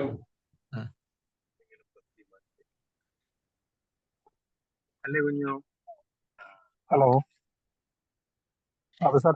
പറയും. ഞാൻ പകുതിയോടെ കേട്ടു. ആദ്യത്തെ ആമുഖവും കുറച്ചുകൂടെ കേട്ടുള്ളൂ. പിന്നെ ഡോക്ടറുടെ ആയിപ്പോയി, ട്രീറ്റ്മെന്റിലായിരുന്നു. പിന്നെ അവസാനമുള്ളതും കേട്ടു. സാർ, ഈ പുസ്തകം എവിടെയാ, മലയാളത്തിലെ ഇംഗ്ലീഷിലോ എവിടെ കിട്ടുക? കുറെ പേർക്ക് പ്രസന്റ് ചെയ്യണം. കാരണം ഈ പറഞ്ഞ സാറ് പറഞ്ഞ 22-25 വയസ്സുള്ള ഒരു 5-6 പേരെങ്കിലും ഉണ്ട്. സാറിന് അവർക്ക് എന്തെങ്കിലും പ്രസന്റ് ചെയ്യുന്ന പുസ്തകമാണ് കൊടുക്കുന്നത്. അവർ കൊടുക്കണമെങ്കിൽ ഇത് എവിടെ കിട്ടും, എങ്ങനെ മാറ്റും? അതൊന്ന് വളരെ ഇൻഫോർമേറ്റീവ് തന്നെയാണ്. അപ്പോൾ അടുത്ത ക്ലാസ് അറ്റൻഡ് ചെയ്യാം. ഈ റെക്കോർഡ് ഇത് നാളെ കേൾക്കാം. വളരെ യൂസ്ഫുൾ ആയിരുന്നു. പുസ്തകത്തിനെ കുറിച്ചുള്ളത് പറയാം, എവിടെ നമുക്ക് മേടിക്കാൻ പറ്റുന്ന, മലയാളവും ഇംഗ്ലീഷും.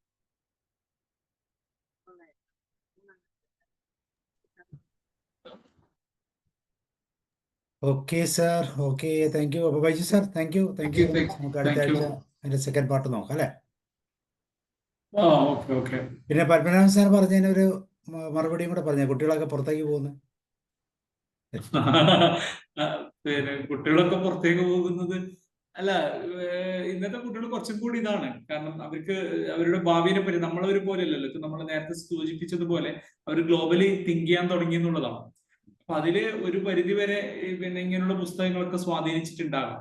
കാരണം നന്നായിട്ട് ചെയ്യണം എന്നുള്ള ഒരു ഇതുള്ളത് കൊണ്ട് തന്നെ ആയിരിക്കാം. അല്ലെങ്കിൽ നമ്മൾ പറയാറില്ല, ഇന്ന് ഇപ്പം നമ്മളെ ഇപ്പം എൻ്റെ മോൻ KV-യിലാണ് പഠിക്കുന്നത്, 6ാം ക്ലാസ്സിലാണ്. അപ്പൊ പിന്നെ അവന്റെ ടീം, ഇപ്പൊ നമ്മളൊന്നും ആ സമയത്തൊന്നും ഇംഗ്ലീഷ് ബുക്കൊന്നും അറിയില്ല എന്നുള്ളതാണ്. അപ്പൊ അവരുടെ ടീമില് പിന്നെ ഷെയർ ചെയ്യുമ്പോഴും പിന്നെ അപ്പൊ ആ ഒരു ഇത് ഇന്നത്തെ ജനറേഷൻസ് കൂടുതൽ, നമുക്കൊന്നും ആ സമയത്ത് ഇംഗ്ലീഷ് ബുക്കുകളോ അതൊന്നും അധികം വായിക്കാനും അത് മനസ്സിലാക്കാനുള്ള ഒരു ഇതും ഇല്ല. ഇന്ന് അവർ കുറച്ചും കൂടി ഡെവലപ്ഡ് ആണ് എന്നുള്ളതാണ്. അപ്പൊ അവർക്ക് ഇപ്പം ChatGPT പോലുള്ള കാര്യങ്ങൾ ഒരു, കാരണം ഗ്ലോബലി ആണല്ലോ ഇന്ന് ഗ്ലോബൽ സിറ്റിസൺ എന്നുള്ള, നമ്മളൊരു സ്ഥലത്തിരിക്കുന്നതിനേക്കാൾ ഇവിടെ ഇരുന്നു കൊണ്ട് തന്നെ എല്ലാം ചെയ്യാം എന്നുള്ളത് കൊണ്ട് തന്നെ അവർക്കും താല്പര്യം എന്താണ്, ഇപ്പൊ സുഖ സൗകര്യങ്ങൾ, കാരണം ഇതിനേക്കാളും നല്ല സൗകര്യം കിട്ടുന്ന ഏരിയ അവർ തേടി പോകും. ഇപ്പൊ വൈഫ് എന്തോ എന്നോട് വൈകുന്നേരം പറഞ്ഞോളൂ, ലണ്ടനിൽ പിന്നെ ആരോ പോയിട്ടുണ്ട്. അവർക്കെന്തോ പിന്നെ എഡ്യൂക്കേഷൻ എക്സ്പെൻസ് ഒക്കെ കൺട്രി കുറെയൊക്കെ വഹിക്കും. പിന്നെ അവർക്ക് ട്രാവലിങ്ങിന്റെ മാത്രം, ഇവിടെ നമ്മുടെ വീടിനടുത്തുള്ള ഒരാള് പോയിട്ടുണ്ട്. അപ്പൊ 2 കുട്ടികളുടെയും എഡ്യൂക്കേഷൻ എക്സ്പെൻസ് ഗവൺമെന്റ് തന്നെയാണ് ചെയ്യുക. ഒട്ടാകുള്ള ഒരു പ്രശ്നം ഉണ്ടായാലും പോയി വരാനുള്ള ചെലവ് മാത്രമേ അവർക്കുള്ളൂ അവിടെ. അപ്പൊ ഡെവലപ്ഡ് കൺട്രീസ് ആണ് ഒരുപാട്. പിന്നെ അവർക്ക് അവിടുന്ന് ഡെവലപ്പ്. ഇപ്പം ഒരു ചെറിയൊരു എക്സാമ്പിൾ പറയുകയാണെങ്കിൽ, ഇപ്പം ഇവിടെയും ബാംഗ്ലൂരിലുള്ള ജീവിതം തന്നെ നമ്മൾ നോക്കിയാൽ മതി. ഇപ്പം ഇവിടുന്ന് നമ്മള് ഞാൻ 2 സിറ്റിയിലും ജീവിച്ചുകൊണ്ട് ഞാൻ പറയാം, കേരളത്തിൽ ഉണ്ടാകുമ്പോൾ നമ്മൾ പലപ്പോഴും കിണറ്റിലെ തവളയും നമ്മൾ കരുതുന്നു നമ്മൾ തന്നെ ഭയങ്കര, അതിനേക്കാളും ഭയങ്കര ആരുമില്ല. പക്ഷെ ബാംഗ്ലൂരിൽ പോയാല് നമ്മളൊന്നുമല്ല, കാരണം നമ്മളെക്കാളും ക്വാളിഫൈഡും. പിന്നെ അപ്പൊ അങ്ങനെയുള്ള ഒരു സിറ്റിയിൽ ജീവിക്കുമ്പോൾ നമ്മൾ നന്നായിട്ട്, ഇപ്പൊ ഞാൻ എന്റെ പല ഡിഗ്രികളും എടുത്തത് ബാംഗ്ലൂരിൽ പോയതിനു ശേഷം, നമ്മളൊന്നും അവരുമായിട്ട് കമ്പയർ ചെയ്യുമ്പോൾ നമ്മളൊന്നും അല്ലാതെ മനസ്സിലാക്കും. അപ്പൊ അങ്ങനെയുള്ള സിറ്റികളൊക്കെ നമ്മളെ തിങ്ക് ബിഗ് എന്നുള്ള ലെവലിലേക്ക് ചിന്തിക്കാൻ പ്രേരിപ്പിക്കുന്നുണ്ട് എന്നുള്ളത് സത്യസന്ധമായ കാര്യമാണ്. പിന്നെ ഇതിൽ വേറൊരു കാര്യം കൂടി, ഞാനൊരു പിന്നെ ഒരു മിസ്അണ്ടർസ്റ്റാൻഡിങ് ആകാൻ പാടില്ല. അതായത് ഇതിലൊരിക്കലും വിദ്യാഭ്യാസത്തിന്, ഇപ്പൊ പലരും പറയുന്ന ഒരു കാര്യമാണ് പിന്നെ ബിൽഗേറ്റ്സിന്റെ കാര്യം. പക്ഷെ ഞാൻ പറയാറ്, ബിൽഗേറ്റ്സ് ഡ്രോപ്പ് ഔട്ട് ആയത് അമേരിക്കയിലെ ഏറ്റവും വലിയ യൂണിവേഴ്സിറ്റി എന്നാണ്. അല്ലെങ്കിൽ പിന്നെ നമ്മളുടെ പിന്നെ എലൻ മസ്ക് ആയാലും PhD ചെയ്യുമ്പോഴാണ് പുള്ളി പഠിപ്പ് നിർത്തിയത്. നമ്മളെ പോലെ കാലിക്കറ്റ് യൂണിവേഴ്സിറ്റിയിലോ അല്ലെ MG യൂണിവേഴ്സിറ്റിയിലോ ഡിഗ്രി പഠിക്കുമ്പോൾ ഡ്രോപ്പ് ഔട്ട് ആയതല്ല. പിന്നെ നമ്മളെപ്പോഴും ശ്രദ്ധിക്കേണ്ടത്, അവർ അത്രയും ഹൈ യൂണിവേഴ്സിറ്റിയിലാണ്, അവർക്ക് അത്രയും നല്ല, ഇപ്പം ബിൽഗേറ്റ്സ് ഒക്കെ ഡ്രോപ്പ്, പക്ഷെ നല്ല നോളജ് ഉണ്ട്. ഇപ്പൊ എന്തുകൊണ്ട് ഞാൻ ഇത് പറയാൻ കാരണം എന്ന് വെച്ചാല്, പലതും ഇത് പറയുമ്പോൾ യുവാക്കൾ വഴിതെറ്റുന്നുണ്ട്. പലരും പറയുന്നത് വിദ്യാഭ്യാസത്തിന് അതിൻ്റെതായ പ്രാധാന്യമുണ്ട്. ഒരിക്കലും പിന്നെ ബിൽഗേറ്റ്സിനെയും പിന്നെ നമ്മൾ എലൻ മാസ്കിനെയും ഒക്കെ ചൂണ്ടിക്കാണിച്ച് അവര് ഡ്രോപ്പ് ഔട്ട് അല്ലേ എന്ന് ചോദിക്കുമ്പോൾ, അവരെവിടെയാണ് പഠിച്ചത്, അവരെന്ത് പഠിക്കുമ്പോഴാണ് ഡ്രോപ്പ് ഔട്ട് ആയതെന്നും കൂടി നമ്മളൊന്ന് ശ്രദ്ധിക്കണം. വിദ്യാഭ്യാസത്തിന് അതിൻ്റെതായ പ്രാധാന്യമുണ്ട്. ഒരിക്കലും അതിനെ വില കുറച്ച് കാണിക്കുകയല്ല ഞാൻ പറയുന്നത്. അതിന് അതിൻ്റെതായ പ്രാധാന്യമുണ്ട്. കാരണം ഇത് പറയുമ്പോൾ ഞാൻ പലപ്പോഴും പിള്ളേരോടൊക്കെ നമ്മൾ കമ്മ്യൂണിക്കേറ്റ് ചെയ്യുമ്പോൾ ഈ +2 കഴിഞ്ഞ പിള്ളേരൊക്കെ പറയുന്നത് സാറ് ബിൽഗേറ്റ്സ് ഡ്രോപ്പ് ഔട്ട് അല്ലേ, പിന്നെ മറ്റവര് അവർ പഠിക്കാതിരിക്കാൻ ഒരു എക്സ്ക്യൂസ് ആക്കുന്നുണ്ട്. അത് ശരിക്കും ബിൽഗേറ്റ്സ് എവിടുന്ന് ഡ്രോപ്പ് ഔട്ട് ആയി എന്നുള്ളത് കൂടി നോക്കണം. പിന്നെ വലിയൊരു യൂണിവേഴ്സിറ്റി നിന്നാണ് പുള്ളി എന്ത് ചെയ്യുന്നത്, പുള്ളിന്റെ കമ്പ്യൂട്ടർ ഇത് നോക്കുന്നത്. അല്ലാണ്ട് നമ്മളെ പോലെ ഒരു ചെറിയ യൂണിവേഴ്സിറ്റിയിൽ നിന്ന് ഡിഗ്രി കംപ്ലീറ്റ് ചെയ്യുന്നതിന് മുമ്പ് എല്ലാം ഡ്രോപ്പ് ഔട്ട് ആയത് നമുക്ക് കൂടി ശ്രദ്ധിക്കാം. Okay, thank you. ഓക്കെ, അപ്പോൾ നമുക്ക് വൈൻഡപ്പ് ചെയ്യാം അല്ലേ Baiju sir? Okay sir, thank you once again. ഇതിന്റെ അടുത്ത പാർട്ട് നമുക്ക് വീണ്ടും കേൾക്കാം. എല്ലാവരെയും സ്വാഗതം ചെയ്യുന്നു. അപ്പൊ ഇന്ന് നമുക്ക് വൈൻഡപ്പ് ചെയ്യാം. താങ്ക് യു ബൈജു സാർ ഒരിക്കൽ കൂടി. Okay, thank you. Thank you, sir. Thank you very much. Good night.